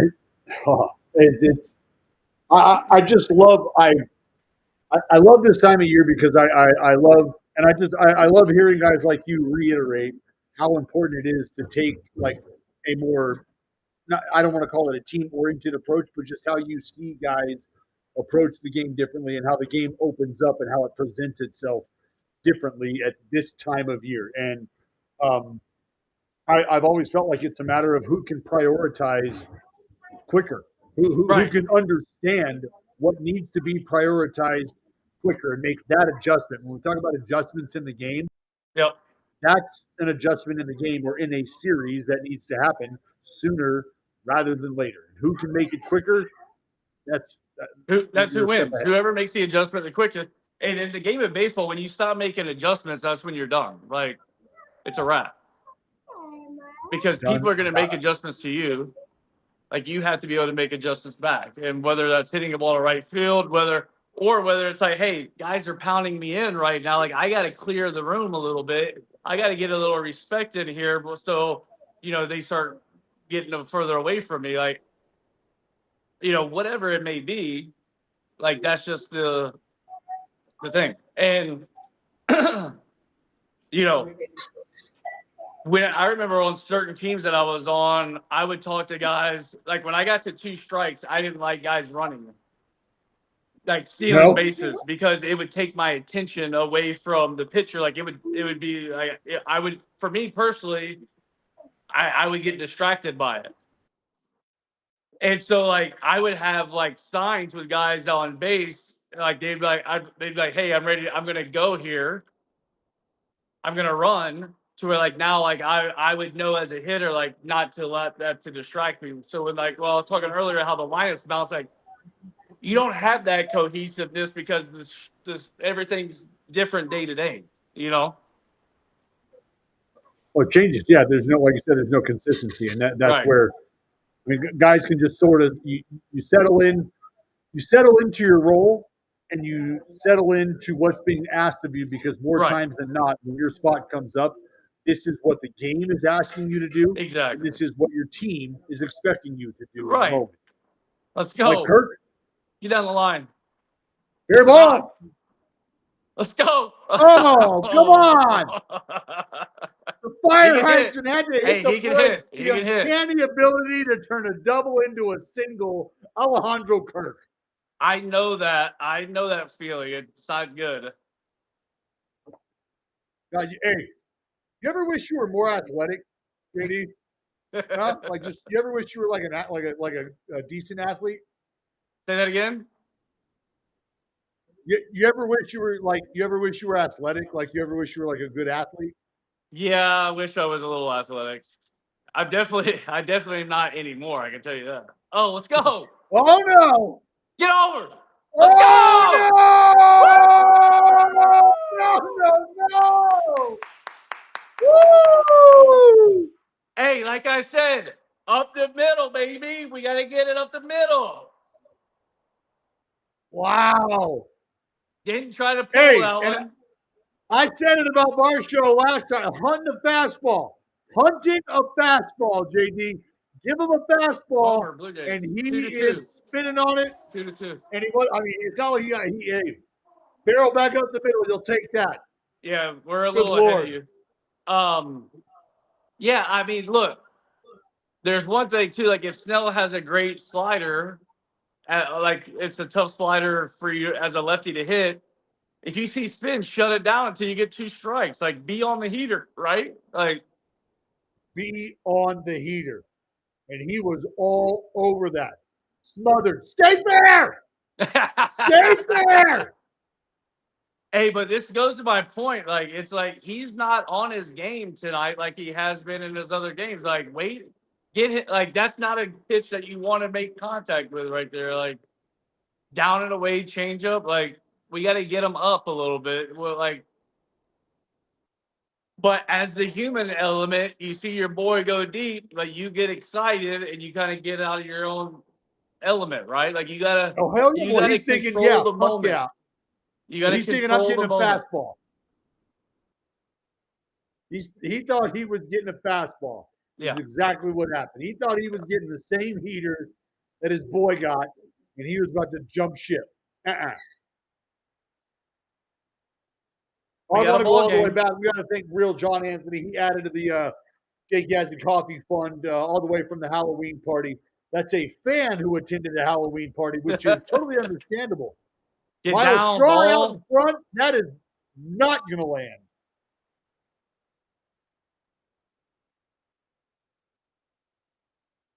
Got a brand new ball game now. Got a brand new one, and this is what they needed right here. They got to respond, and they're doing that. I think that's what they've shown the ability to do. I mean, they got down 2-0 in the last series, and they were against a really good Seattle ball team. This team has a lot of fight in them, and I respect that about them. Like right there, great job. Like if he wants to, if he throws that first strike, who cares, dude? Like next pitch, like now you just bought yourself a 1-0 count. Like, all right, we're back on the heater again. Stay on the hitter, hit it back up the middle, right off his ear. So JD, our man Jay Hay here, the pretty young lady to your right on your screen has an incredible and uncanny ability to unearth phenomenal statistics. And Jay Hay has an incredible nug. Jay Hay, you want to drop this on us? You talk about Snell, left-hander, homers, Varsho, left-handed hitter. Jay Hay, give it to us. Ding! Dalton Varsho's homer is the first Blake Snell has surrendered off a four-seamer to a left-handed batter since June 2nd, 2024. So it's been a long time. It has. That's Tough a time long to do time.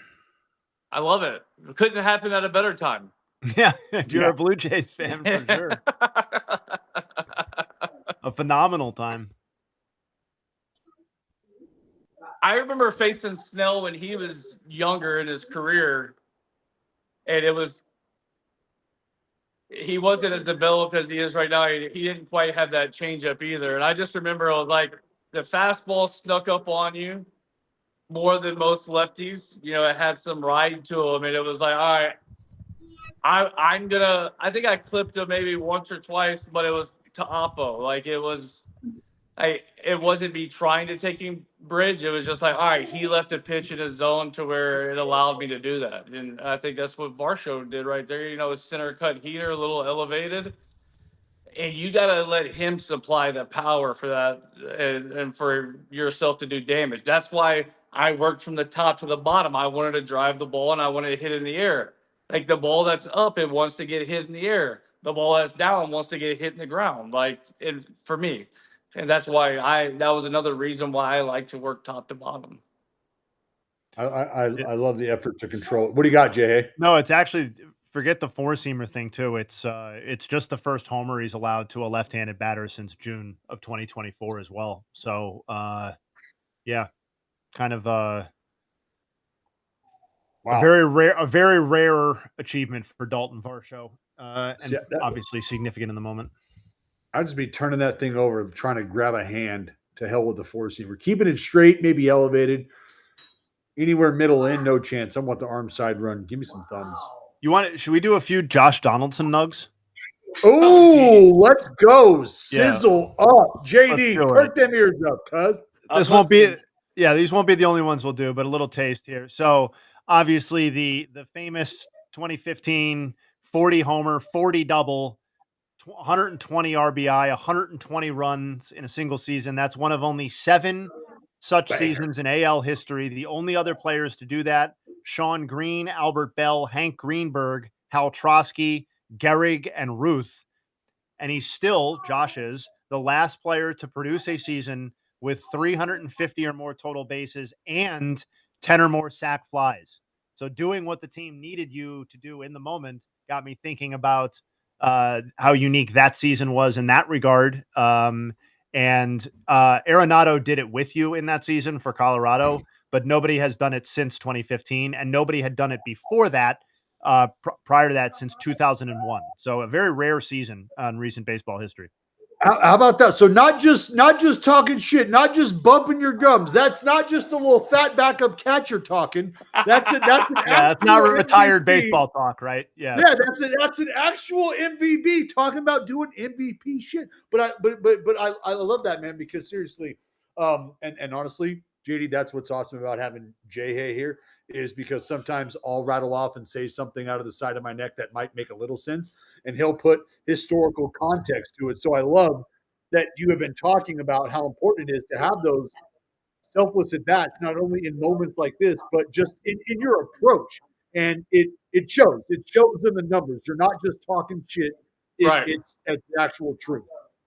Yeah, and the one thing that I remember the most about that season is A, I had a lot of at-bats, and B, I had a lot of guys in scoring position that year. I felt like every time I was coming up, and so it was like, all right, and our team scored a lot of runs. We also gave up runs the first half of the year because our starting pitching wasn't, it probably wasn't like top 5 of Major League Baseball. We gave up some runs, so we were scoring a lot of runs, and I just remember never feeling like I had to carry the load, but I knew at the same time it was like every run is important. All right, what's the approach that I have to do to get this guy in? And so there was less than 2 outs made on first.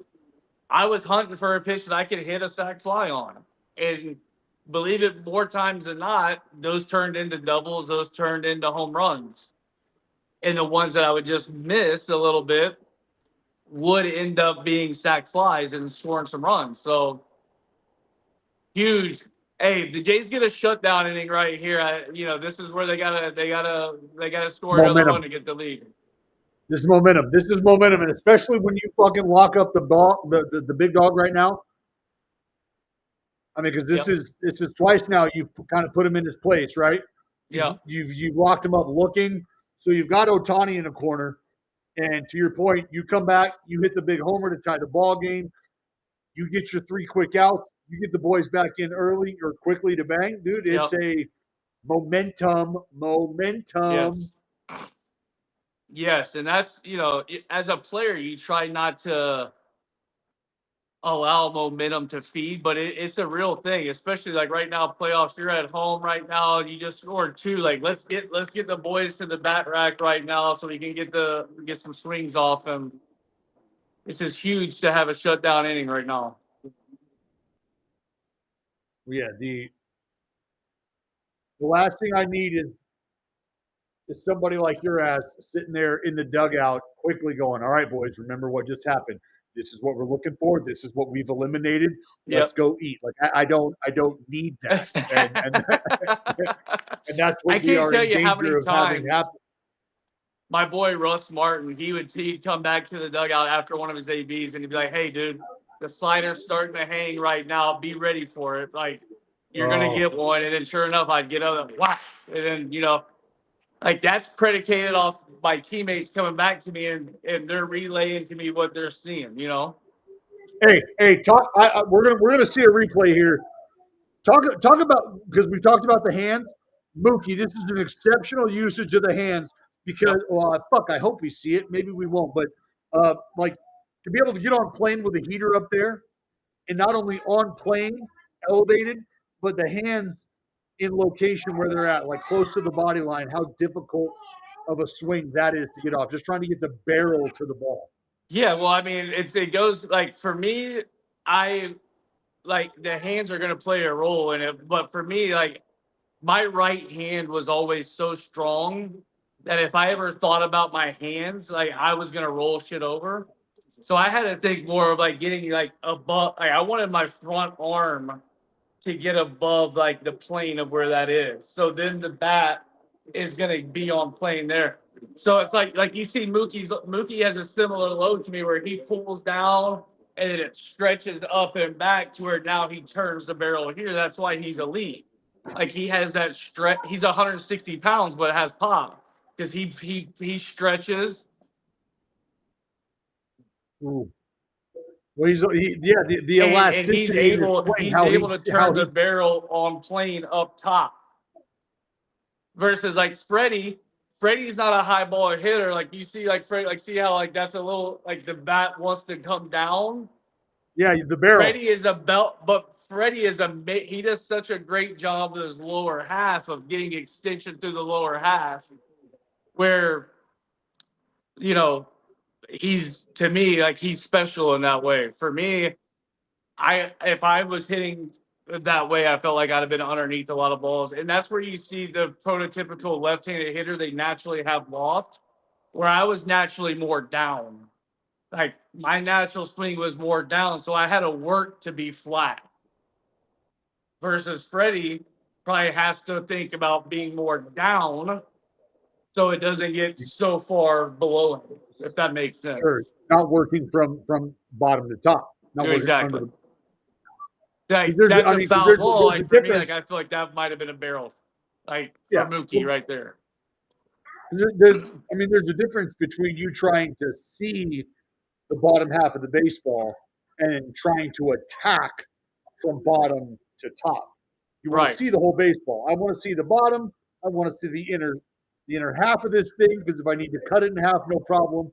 But I'd love to see the entire fucking thing if you could, please. I like to think like, so if the baseball, I don't think I have a baseball in here. But so like, let's just say like, if this is the baseball, right?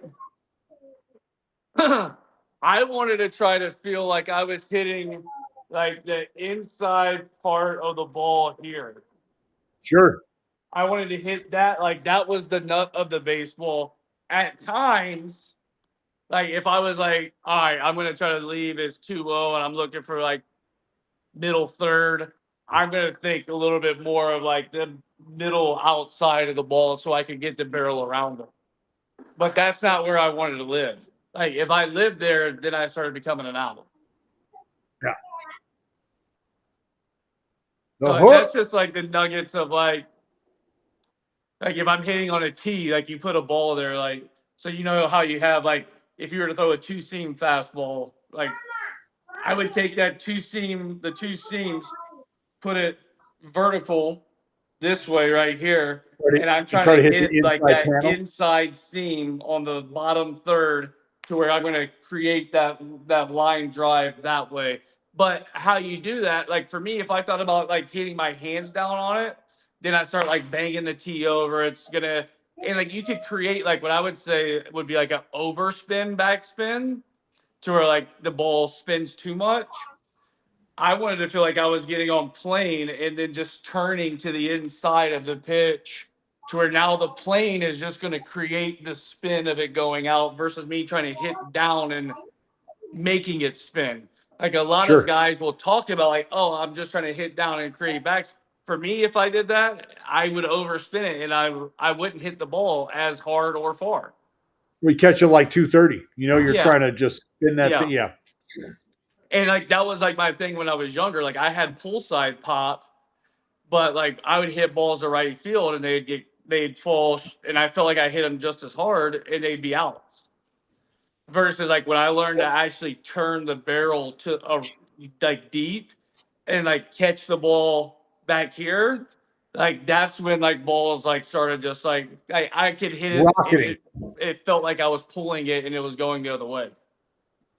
Shoot, and I mean, is it fair? Because I categorize this, and this is just from watching years and years and years of watching balls get hit from the side, watching balls get hit fucking back at me. But the dip, like a ball rifling off of a bat, shooting off of a bat, right? That's the difference between a ball being squared up and then a ball actually shooting off the barrel. Yeah, so like me squaring it up, like and me not feeling like the hands are doing it, like that's when I started like compressing the ball per se. Versus like to me, like if like I'm hitting down on it, then that becomes more of a glance. It's like glancing off the ball, and it's just like it just starts floating in the air. Well, you get the balloon. That's when you get the balloon. Yeah. Yeah. And to me, like that's what I would do because I would have more of a when I was younger, I had more of a downward swing. And I think righties predominantly, we have more of a downward swing than we do lefties. They have more of a lofty swing, and it took me a while to kind of figure that out. And really, I think it was like probably like 2018 or 19. And like, if you ever remotely talked about like hitting down on the ball to me, like you're out, like you're just out of the conversation. We all remember. Yeah. You telling all of buddy. I got a nephew that is now on the mound and has been JD. But I got a nephew that I can't even like. He felt so fucking good about it too. I got to tell you, he felt so good about showing up at my house and was like, bro, your boy Donaldson tells me that I'm a fucking idiot if I'm trying to hit the ball on the ground. Your boy Donaldson tells me I need to go tell my coach to go jump in the lake if I'm trying to hit the ball on the ground. Like, what? So I just need to be trying to hit homers. Your boy Donaldson's an MVP. Why am I not trying to hit homers, Uncle Dal? What's this bullshit hard ground ball, low line drive, go the other way? What the fuck is this? I'm trying to get the head out like the bringer of rain. And you have no idea the fucking headaches you created for me, pal. So thank you for that. But what am I going to say? I'm like, yeah, you're right. I got a fucking career 7 ERA. This dude's an MVP. You're right. What do you want? So I didn't have much of a leg to stand on, but I get it. I get it. My whole thing was like, get on plane, like, and then you do like you're gonna get damaged. Now the whole thing, it was a funny like soundbite or whatever, but honestly, I had a conversation with like Barry Bonds because, in my opinion, Barry Bonds is the greatest mechanical hitter, not just hitter, but mechanically the greatest mechanically sound hitter that we've ever seen. And I studied Barry Bonds a ton. Now, I'm not saying I hit like Barry Bonds. I think there's only one Barry Bonds. Like, I mean, he was unreal. But what I will say is, in our conversation, like the first 15 minutes, he told me, it was like, yeah, my batting practice, he's like, I would just beat the ball to like the shortstop or second baseman for like my first 2 rounds. And I'd really try to hit down on him. Like, and I'm just like, oh my. And I'm like, Barry, don't do this to me, dude. And I didn't say that. Like, I have all the respect in the world for Barry. But I'm like, yeah, what are you telling Barry? The greatest mechanically sound hitter of ever is now saying to swing down. And so I leave the conversation after about an hour and a half. And I go, okay, why would Barry Bonds ever think about swinging down? And this was the conclusion that I had. The conclusion I had is that Barry had loft in his swing. He had to think more down so his barrel wouldn't get too tilted the other way. Versus myself in my own swing, this is why it's important to know your swing as a hitter. Sure. Not someone else's swing. Like, know what your tendencies are. My swing was more down. So I had to fight, like I said earlier, to get the other way, which is more flat. So if you told me to swing down, and I remember I had this conversation with Chip Hale, because he loved to do this. Anytime a pitcher was going 5 innings and had no runs against us, he'd be like, all right, well, let's shorten up and hit the ball on the ground, hit a hard ground ball. And I'd be like, Chip, do you know how good my hand-eye coordination is? I'm like, if I want to hit on the ground, I'm gonna hit the ball on the ground. And guess what? I'll do it. I'm out. I'm out, dude. I'm out. I'm not fast. I'm not Mike Trout. I'm not these guys that can burn. I'm not fast. And I'm like, so for me, the other route of it was like, all right, I need to hit the ball hard in the air, not fly balls, but I had to change my perception of what was success. If I hit a chopper on the ground, like, that was the worst thing that could happen to me. With nobody on, like, without the situation calling for like me to get a run in, right?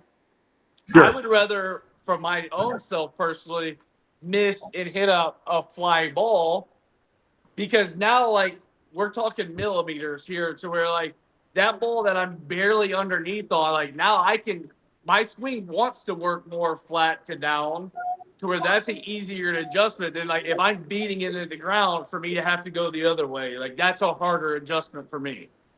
Well, and that's the same thing for us, like as a pitcher, when we talk about like opening the club base, closing the club base. Yeah. When we talk about turning a pitch over, whether it's a two-seam fastball, trying to create sink, a changeup, and then closing the club base and going back to the breaking ball, right? Supinating, trying to throw the slider, trying to throw the sweeper, trying to get on top of the breaking ball. Well, that's why, like, guys, in my opinion, from what I've heard, like, guys that, like, their wrists and stuff like that, they're more prone to be able to throw cutters, sliders, sweepers, and they normally don't have the changeup. They don't have the split.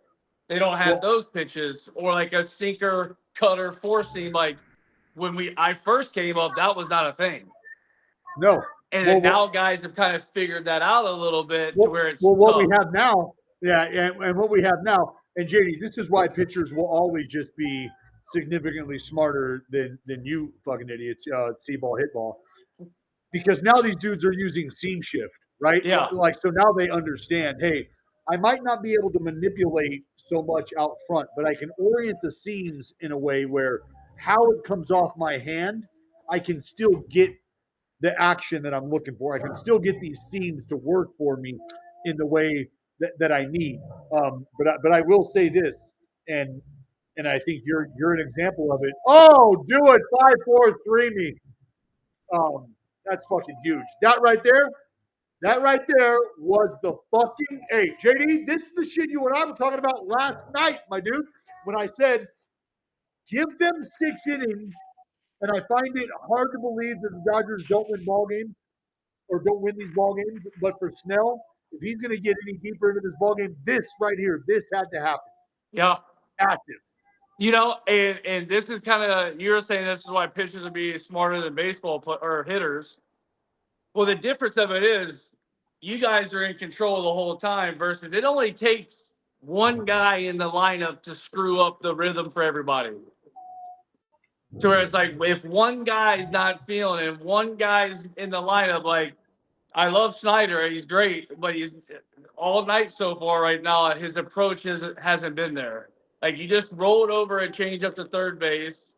Like you haven't shown the ability right now to take that change up and hit it to right, or really be on anything to right center right now to be on the change up as well. So it's like you're gonna give up. This is what I said earlier. Like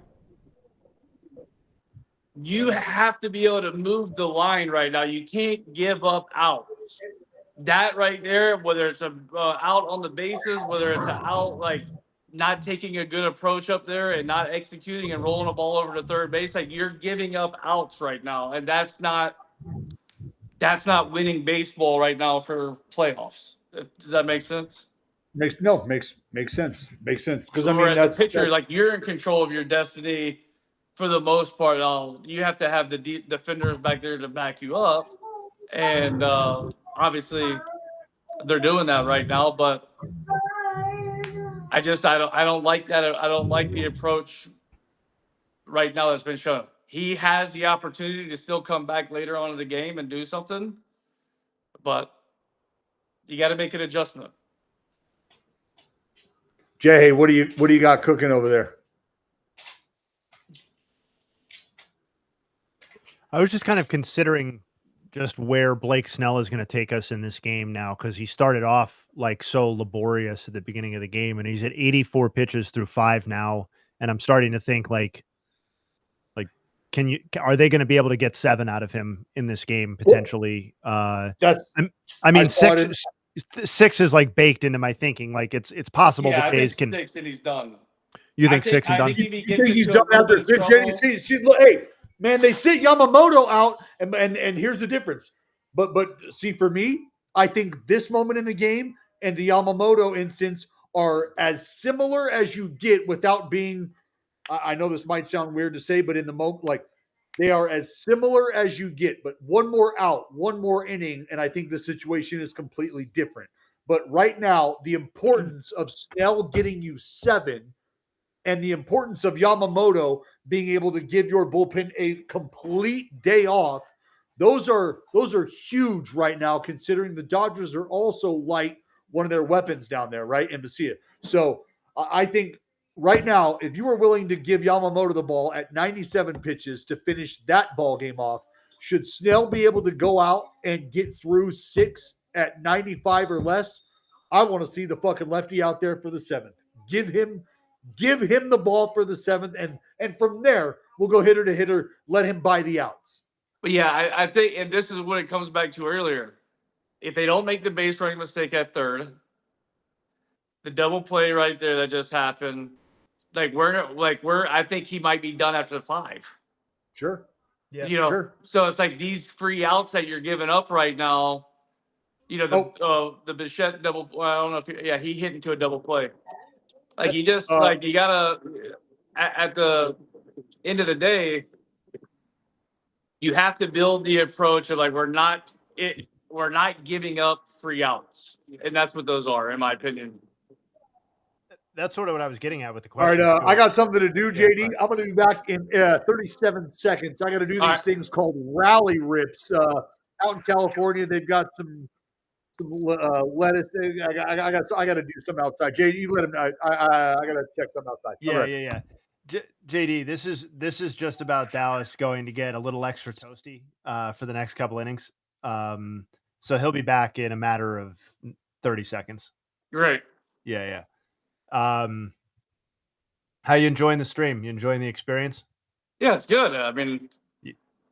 it's fun to talk baseball. I always love I love the game of baseball, and I know how hard it is, and it's right now it is easy to sit here and commentate on it, but at the same time, as a player, I would be thinking these same things. If I was in the midst of this, like this is how I would be thinking. So I think it kind of, for people out there, like this is what guys are thinking on the bench, or at least I would hope they would be thinking on the bench. It would be kind of what we're talking about right now. Yeah, in some form or fashion. Yeah, this is awesome. I mean, we've been doing these streams for the entire postseason and the last month of the regular season, and I don't think I'm going out on a limb saying this is a completely unique experience for the listeners and the viewers. Hearing you and DB go back and forth like this in such a high stakes game, and just with the perspectives you guys have. So yeah, I really appreciate you coming on. I know you came on for DB, but yeah, I appreciate it too, man. And what I don't like about baseball, like watching it as much, is that you have pitchers that are commentating on the game all the time. Yeah. So as a fan, you're getting like one side of it a lot, to where it's like I feel like you should there needs to be like another way of thinking about some things. And now pitchers, they're very intellectual about what they're seeing, because if they're a starting pitcher, they're sitting there watching the game for 4 days, and then they're pitching their one game, and if they're in that moment a long time, if they go 6-7 innings, they have to know how to get through the lineup 2 or 3 times. Now most of these guys today aren't asked to do that. Yeah, but the Dodgers right now are trying to show that. And Snell, I think it's impressive right now, because I think it's fair to say he doesn't have his best stuff right now. Yeah. But he's still managing this game to where they still have a really good chance to win this game with the lineup they have. And that's also think about what they're doing, what he can do for that team.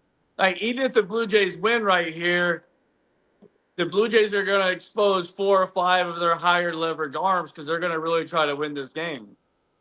And as a hitter, that's only going to work in my benefit the longer this series goes. Yeah.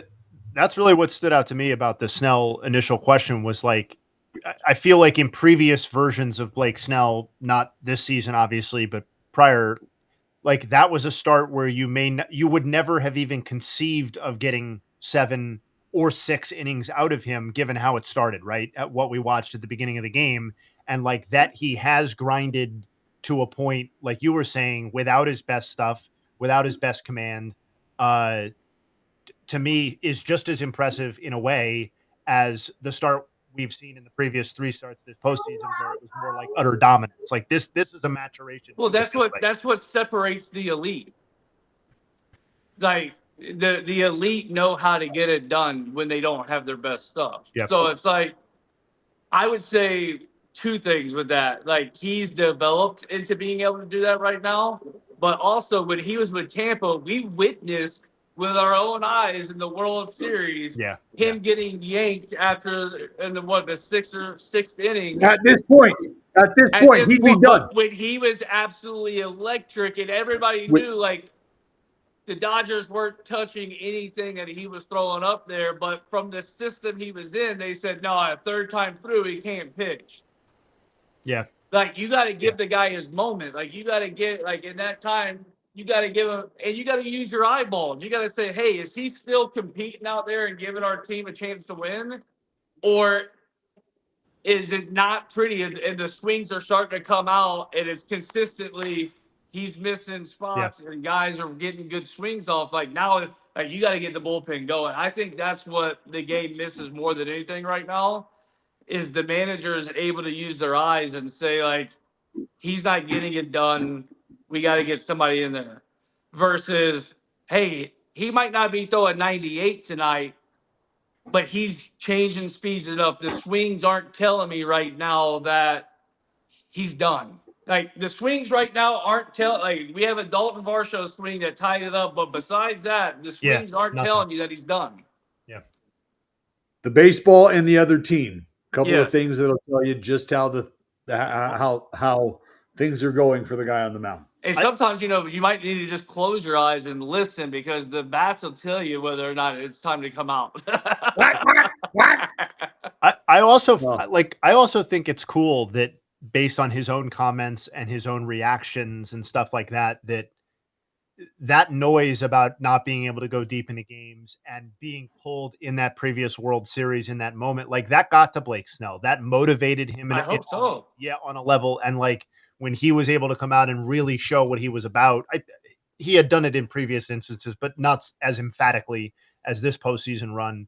Like that to me, from a fan perspective, from a non-athlete, that's really cool to see. Like that makes Blake Snell a lot more compelling to me as a viewer and a fan. Well, I mean, I think you look at it, and I agree with you. I remember like a joke. My high school coach used to tell me this all the time, and he'd bring up like this Joe Montana quote, and it resonated with me. It was like Joe Montana. He was like, what drove him to be so successful was the fear of failing. Like I want to put in as much work as possible so I don't fail. Like when that time comes, I'm ready for that moment. And to put in perspective, like let's just say like on the other end, like when Shohei clipped 3 homers the other night and they came in and they brought in a sidearm lefty and they pitch hit for Shohei. Everybody would be going berserk. Like, what are you doing? You're taking Shohei out. He's having his moment right here. Like, but with Blake Snell, it's okay because analytically it said it was the right time. No, that's not. Like, that's not baseball. Like, that's not good managing, in my opinion. Like, to where in years past, I would say the Dodgers are kind of on that same because they got the Friedman guy. They got some guys that are coming from Tampa. But they are starting. Obviously, they're showing right now. Hey, we got a jersey. You love it. You love every minute of it. How about that? The Send bringer that of guy a rain. beer. They still love him in the 6, baby. Let's go. Hey, shit, I got distracted. I forgot what I was saying. Hold on. Yeah, you know what? And I don't care.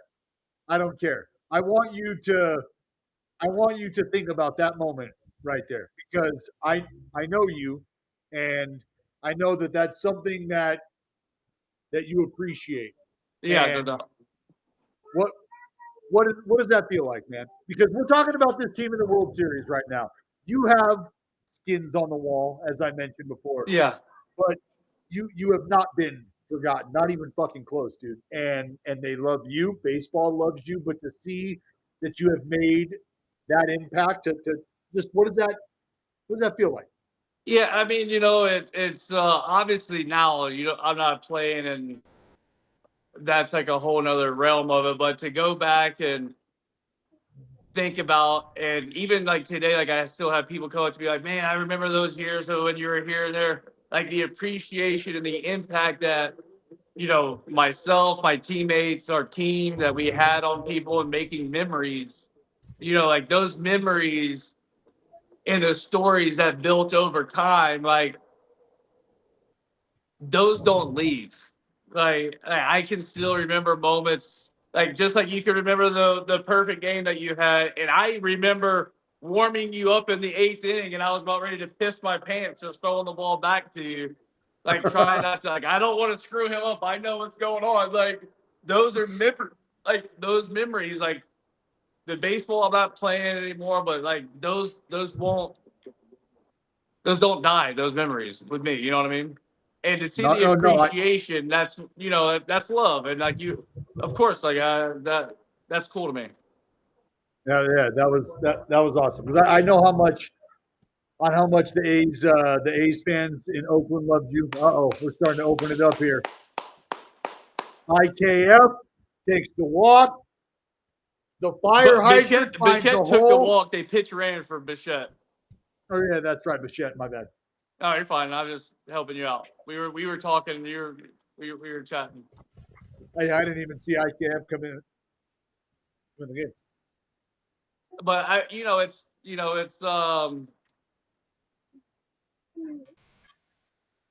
I'm surprised they're not making the move right now. I'm guessing the lefty's coming up. Oh no, this is yeah, we got a lefty. Yeah, he's Well, been it's Varsho. working. Yeah. Well, I it's mean, Varsho. hey, I you know what I do right now, if I'm him, is I give him the first pitch to go up there and say, you go hunt for a pitch to drive him in, because obviously you just had to get a bat. He's probably going to throw you a first pitch slider or curveball, right? If you can show the ability to take that, then you buy the second pitch. But as soon as one strike gets on, you got to put the bunt on in this situation.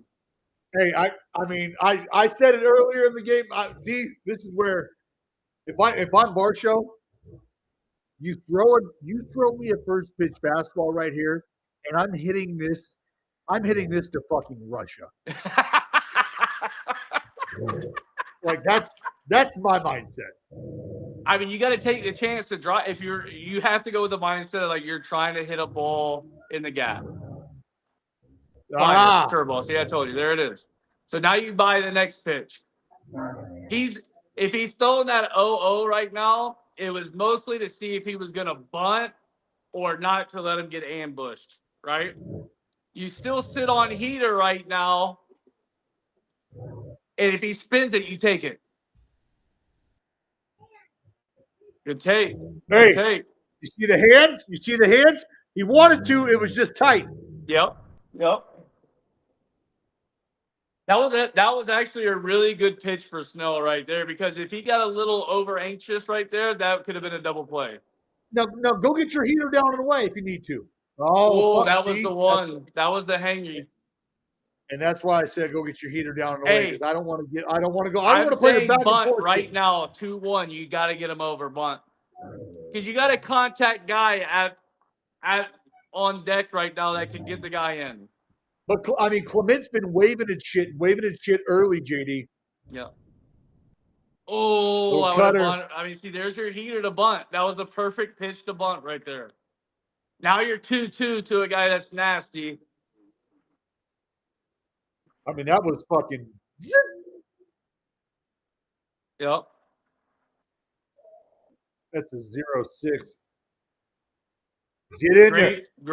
Great approach right there. Didn't try to do too much.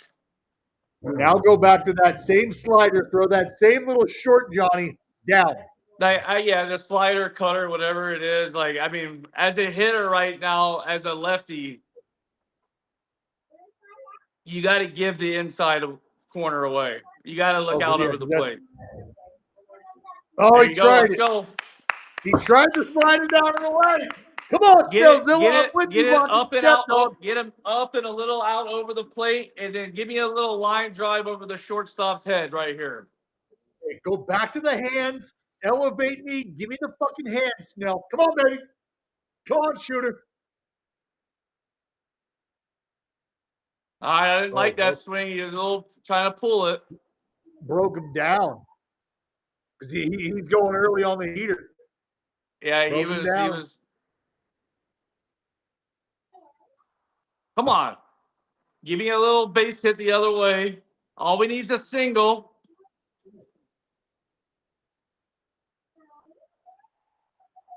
Ah!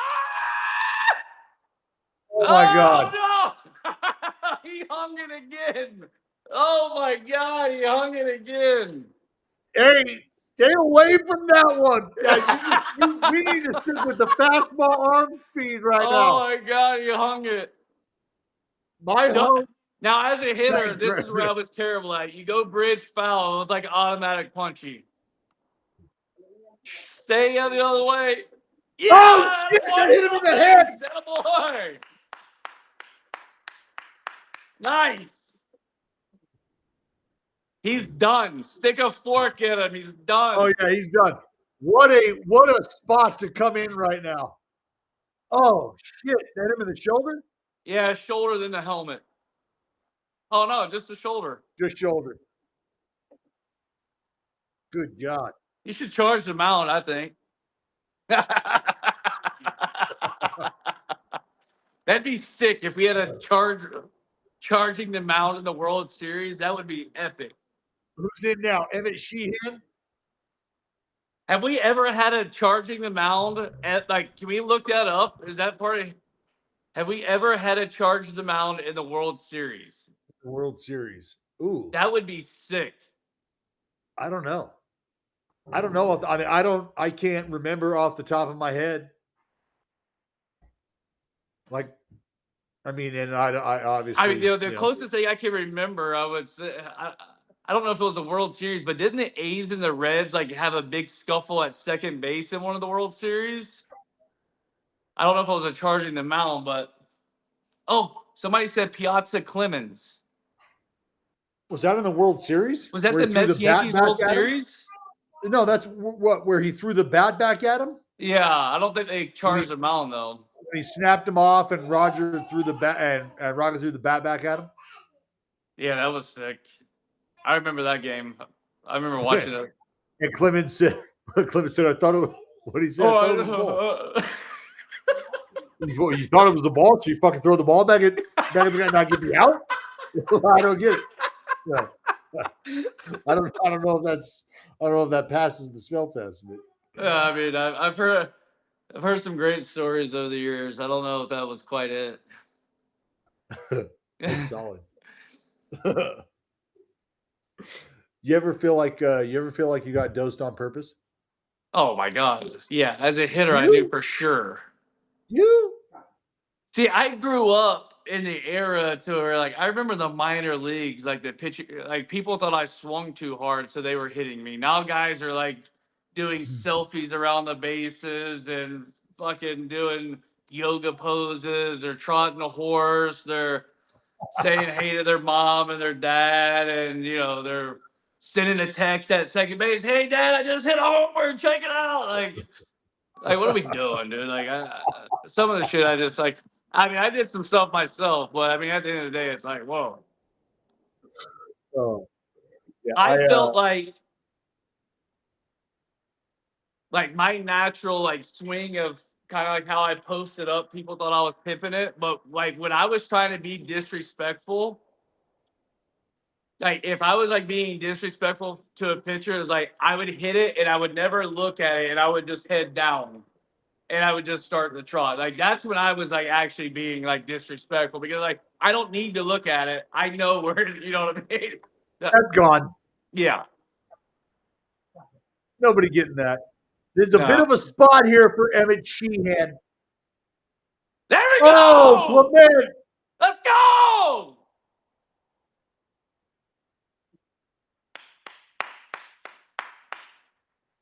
What Let's a country! go.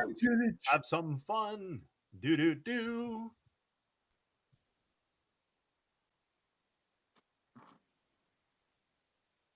Oh.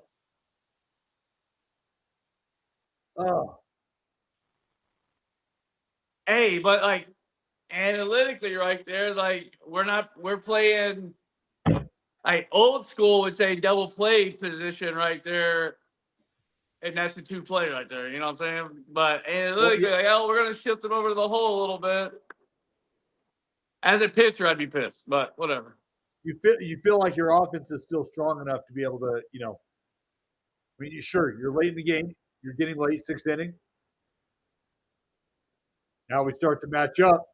Ooh, I like this matchup right here.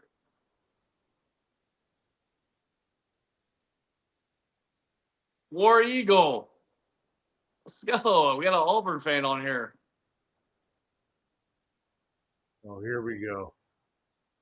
We're terrible right now at football, but War Eagle anyhow, whatever. Yeah, we caught one too. The Texas Tech Red River. Oh, Okay, hey, we don't need a granny, bud. A sack fly will work, but we gotta hit it. We gotta hit it to kind of deep center for this to work with our runner at third right now. Lucas. Okay, all right. Good ride. Good ride.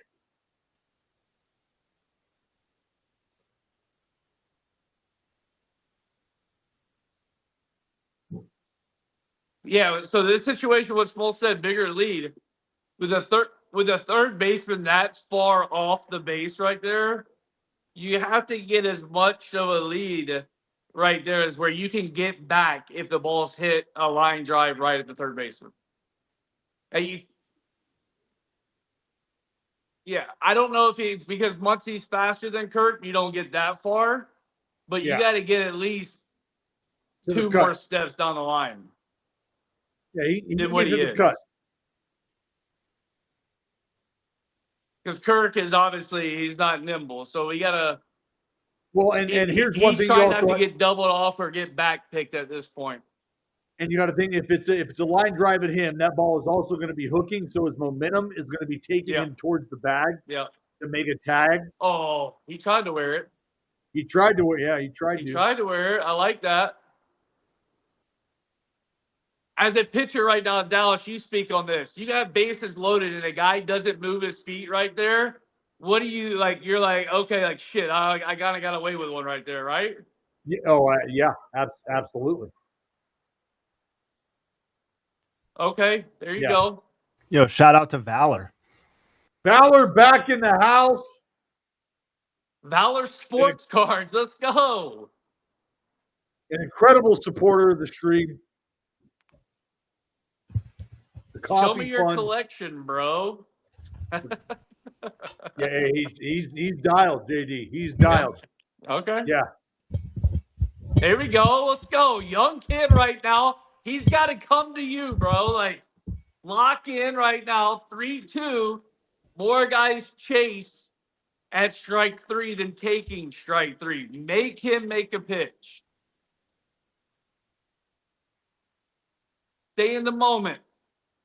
There you go. Battle. Make him make another pitch. No, Monday! no way. Fuck!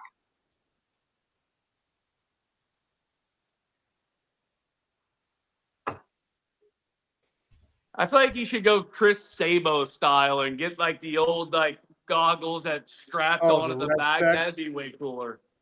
Yes. You remember Chris Sabo back in the day? Absolutely. Hot corner. Yeah, Sable, man. An absolute gem. Come on.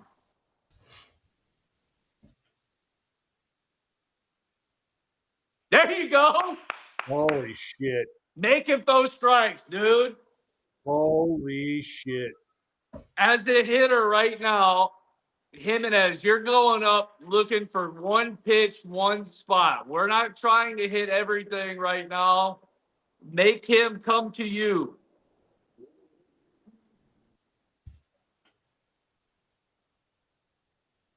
Unbelievable. Unbelievable. Look, dude, this is what happened. 5 innings. See, like 5 innings. that's not a good approach. You're going up there swinging at a down slider. No, that's not good. Come on. Well, especially after a run just got walked in, you're offering it a pitch out of the zone. Come on, dude. Let's go. Lock in. Right here.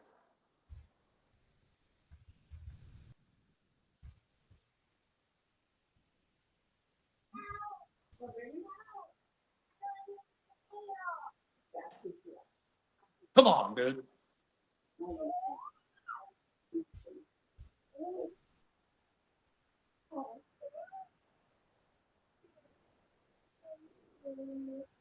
Need a huge out right here.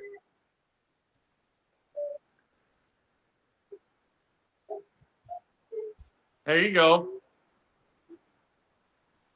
Just heater inner third, Sheehan. Heater inner third. I mean, I think Need him if to he a throws spot. anything spinning right now, it's an out. I mean, I wouldn't even mess with the heater if I was the pitcher at this point. Oh, he set him hung up. it. Set him up. Reverse cheats. The reverse cheats. Let's go. Set him up. Fucking set him up. What are you doing? Hangy, wee bangy. Hangy. If he throws that down below the zone at all, it's an out. What was that? Just raked. Raked.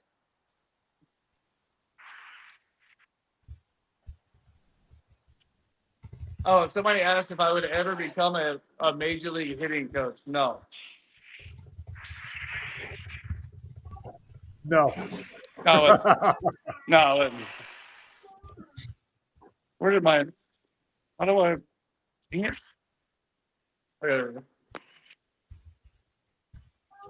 Good God. I the still Jays talk to have guys every opened now it and up. again about hitting, but I just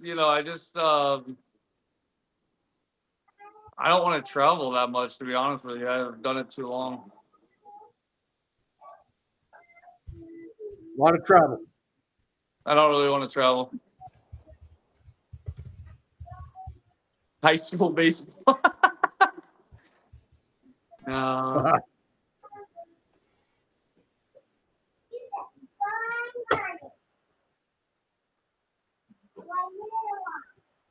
Oh, he bobbled it. Ooh. Got one. Take one.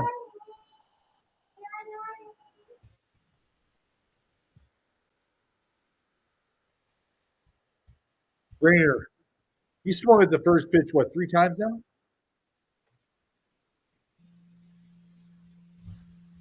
Springer likes I to don't get know off that he gets first that pitch. double I'll play. say that. Like, that's his thing. Like, I mean, he's had a lot of success. I'm not going to talk. It wasn't necessarily a bad pitch to swing at. It was a little elevated in the zone, but just didn't put a good swing on it. Jay, hey, you got a nug for us? Yeah, let's nugget real fast. Nathan Lucas's bases loaded walk is the second bases loaded walk in the 6th inning of a game 1 of the World Series, joining Red Rolfe for the Yankees against the Giants in the all New York World Series in 1937. Oh, Wow. Wolfie? Yeah, very specific nug. Pretty useless, but you know, we cook with what we have, you know. Hey, I mean, that's what we do. That's what we do. That's what we do. Those are fun to do sometimes. Ugh. Hey, what's the last course you played? I played this course today. It's called Alta Vista. It's in Mesa. It's nice. It was actually a nice track. I enjoyed it. What are your top 3 in the area that you've played? I mean, Whisper Rock's up there, Silverleaf's there, Estancia is up there. I like, the course that I really, I think it's a fun track. Remember at the A's spring training, the old A's spring training, there's a Papago Municipal Golf Course right there. That's a fun track to go play. I like that. The Papago, the Phoenician is probably my favorite. It's been a while since I've played it, so I don't remember it, but I've heard good things about it, Yeah, because they've got you played Superstition Mountain? Once, but a lot of you got to remember, I haven't been out to Arizona and played golf since I was out here in spring training, and that was 10 years ago. Yeah, I mean, it was a while ago. So it was I played some courses, but I don't even remember all the courses I played around here. But I like desert golf. It's fun. Yeah, the Phoenician, because they got how far do I hit my driver? Far. Always, yeah. Hey, JD. Yeah, if you're sleeping on JD on the golf track, don't sleep on JD on the golf track. That's. Oh,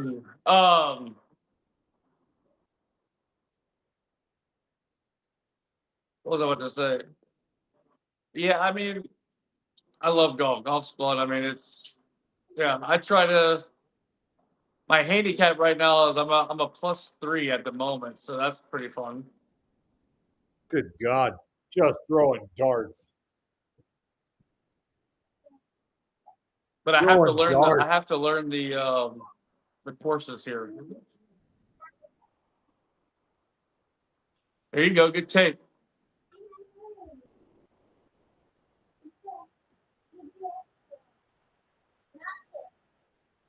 We got to get something up and elevated so we can drive something to the outfield right now. Oh, that's what he's looking for. And Bart, hey, this kid's got pop. Hey, there we go. Up and out over the plate. Let's go. Oh, Let's oh go. my God. Let's go. Holy Lord. The old Mother rally of killer. Jesus. The rally killer Granny. Addison Barger, with the bringer of rain in the house, has brought the pain in the sixth. Jays up 9-2. A grand slam for Addison Barger. Hey, that's 2 bombs left on left. I thought lefties couldn't hit lefties. Oh my God. I didn't think lefties could hit lefties. What are we doing? An absolute smash. An absolute smash. You want to talk about picking out a pitch? Banda with a hanger. You see Will Smith going up and in, onside, nay. Hey, you know, right now, like this is just where my brain's going. If I'm the Jays right now, I go get Chris Bassett up right now, and I say, "Hey, dude, you get the rest of the game. Let's save the rest of our guys right now. You go finish this game Yes. right now." Finish it. JD, you and I are thinking lock in step right now. Lock in step. No need to match up here. No need to match up and spin these 9-2, guys. go get us Don't out. do it. Because if you think about it, if you're gonna use 3 guys to lock this thing up, why do that? Or even 2 guys. Why do that? Why not use 1 guy, get you through it, and finish this thing? I agree. I mean, that's just where my mind's at. I'm like, get Bassett up right now, let him go 7, 8, 9, and then you save and then if there comes another high leverage point, you bring a high leverage guy in. But right now, I'm calling down Bassett. The game's yours. Go finish this.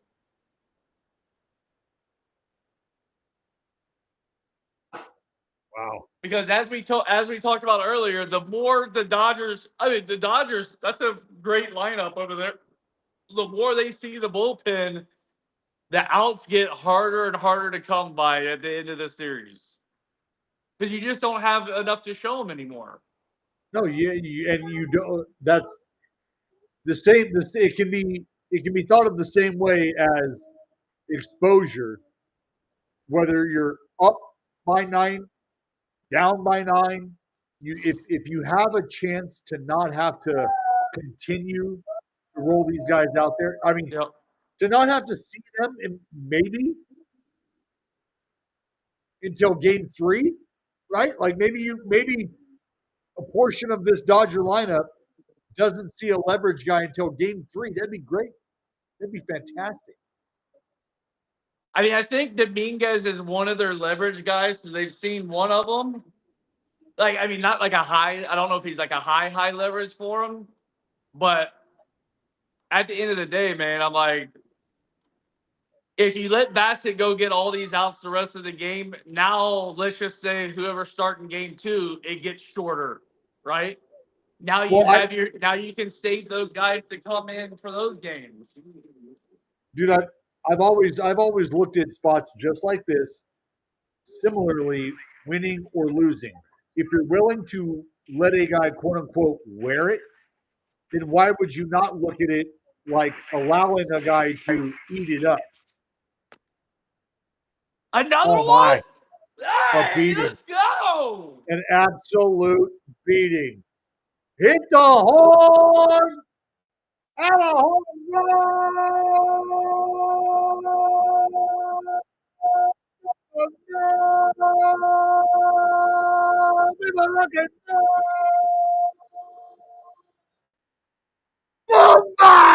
Hey, the 6 is on fire right now. This 6 is electric right now. My God. My God. Hey, Andrew, pal. In 5. Hey, what's You our gotta win one. stats of like a 2-run bomb and a granny in the same inning in the World Series? Do we have that?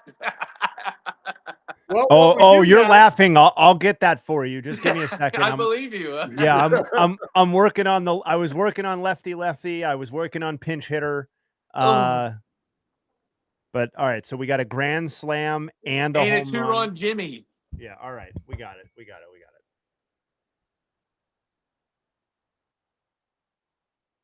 Hey, and this is what Dallas and I were talking about before this game happened the other day.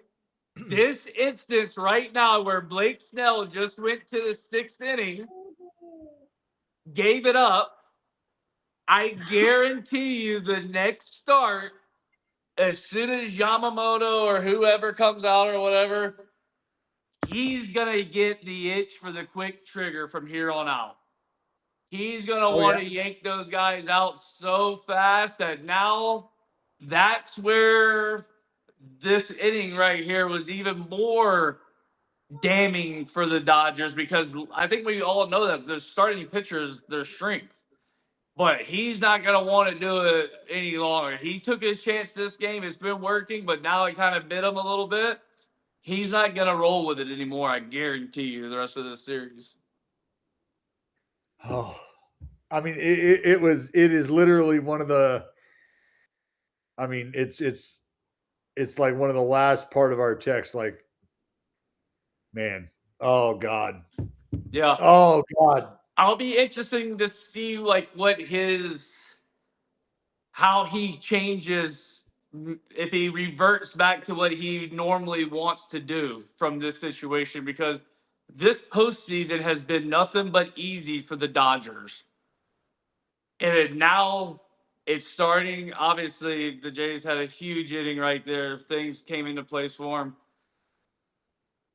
I'm interested to see how he's going to play out the rest of this postseason, because I think if he puts the ownership on this bullpen, the rest of it, the Jays got a real chance to win this World Series. No doubt. No doubt. There is no doubt about that. That's why I think my whole perspective with the Mariners, JD, was that they were only going to go as far as their pitching was going to take them. That's not a hot take by any means. I think a lot of people felt that way. Yeah. And I think for the Dodgers right now, their bullpen is only going to go as far as their starters allow them to. Meaning, right now, 12 outs. What did I say last night? If you're asking these guys, I don't care what side you're more on, than 12 outs. either bullpen, you're asking them to score 12, or you're asking them to account for 12 outs. You're asking a lot, man. Yep. You are asking a lot, Yep. and especially in a pressure pack scenario where, circling all the way back to the point that you and I were making earlier about executing and doing the little things and forcing your opponent to execute. If you don't swing and miss and you put the ball in play, whether it's against the starter or against the bullpen, because now you're talking about being able to chip away at guys that Doc's going to run out there and make them unavailable for a day ahead of them, right? And really shorten shit up. I think this guy was a starter at one point. This Fisher guy is a young guy for him. I just like in my thing right now, it's like I don't go and get the young kid right now. Because like it's like, all right, I go get the veteran and I say, hey dude, go. I mean, look, you can't, let's go. It's 11-2. Get the ball in the strike zone. Right. We can't walk guys right now.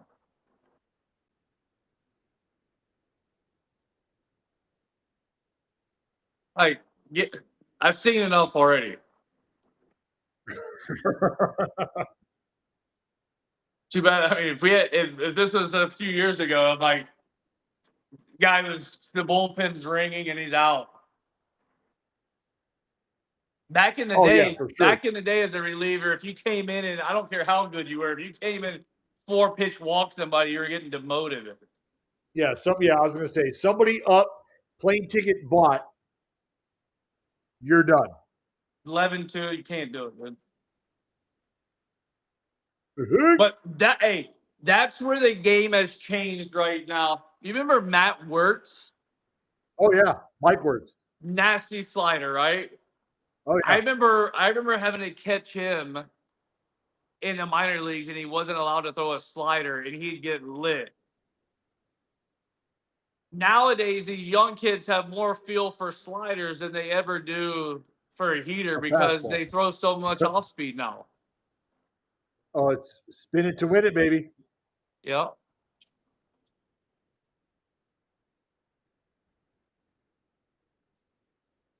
Three sliders in a row, 11-2. Like, you want to hit, boys? You want to be a hitter? 11-2 lead, and you got three sliders coming at you. I mean, he's telling you what he wants to throw. I mean, he's probably going to go up heater. Nope. Up curveball. Elevated banger. Your bastards doing that. Trying to Oh. clip the top. Drop it in. Drop it in. Come on, dude. Yeah. That's like the MVP slide, but that's my point right there. Like, you saw 5 straight sliders and you let a hanger go by for strike. Like, after the first 3, I'm like, okay, if you beat me with a heater now, good job. Like, not happening. There's Bassett just one inning later than we thought. Yeah, I hope so. Maybe Ross or somebody called and was listening to the show and heard me say something.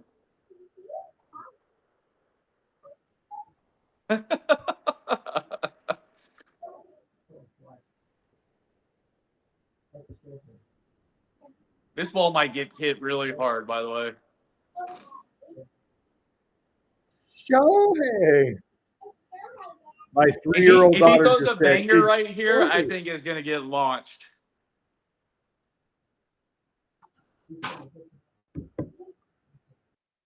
Because he had to be watching on deck. He just unleashed 7 straight sliders. Got away with that one. Do I think this game is done? Yeah, this game is done. This game is in the bag. Yeah. Have we ever had a comeback of 9 runs before in the World Series? Down by 9? Well, it's only the 3rd time in baseball history that there have been 9 or more runs scored in a World Series inning. Oh, wow. You better get it down. That was a rifle. Sure. So sorry, I almost hit that through you. Fucking Shohei.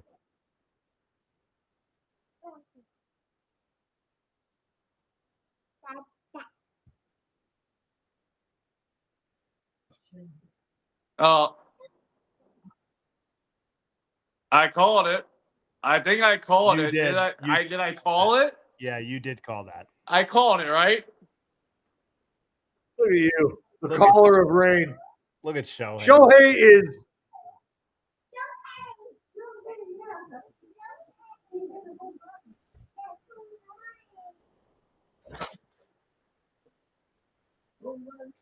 oh, it's so tough. So tough. I mean, they don't score 9 in an inning. That matters. Yeah. Yeah. What is the launch angle on that? I'm going 47 degrees. He was high. Somebody was saying I called the best player ever to hit a home run. No, I knew it was coming because of the pitches that were being thrown. Had nothing. I mean, obviously it has something to do with the hitter too, but why is this guy not in the game? Why is Bassett not in the game? Launch angle was 41 degrees. 41. Yeah. Ah, That's what we call a 103.7 hot. miles That's per what we hour. call a big league fly ball. Yeah. I got it. Nope. No. No, he I didn't. think he went. Yep. Oh shit! Yeah, he went barely. He barely got the hands out in front, or the barrel in front. Sorry. Yep. Oof. Let me see. I gotta see the side. That was closer than I thought. Yep. Oh, yeah. Barely just crossed the line.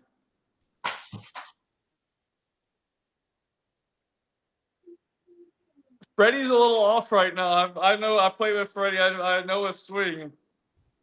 You can just tell he's not quite feeling it right now. But that'll change the more they play. That off time doesn't help hitters. That right there. Yeah, it's just What? like you can see he's not really seeing it right now. He was talking about the trajectory. Like you can only take so many artificial ABs. Yeah. Like that's middle.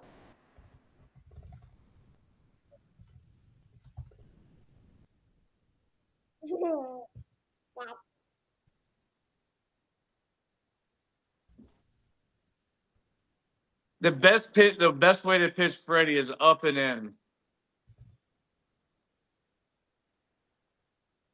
Up and in, and that's the best spot to pitch him. But it's like you're talking about, like it's one little zone of where if you miss, then you get in trouble. But Wait, up and middle, that's why he was able to get to it.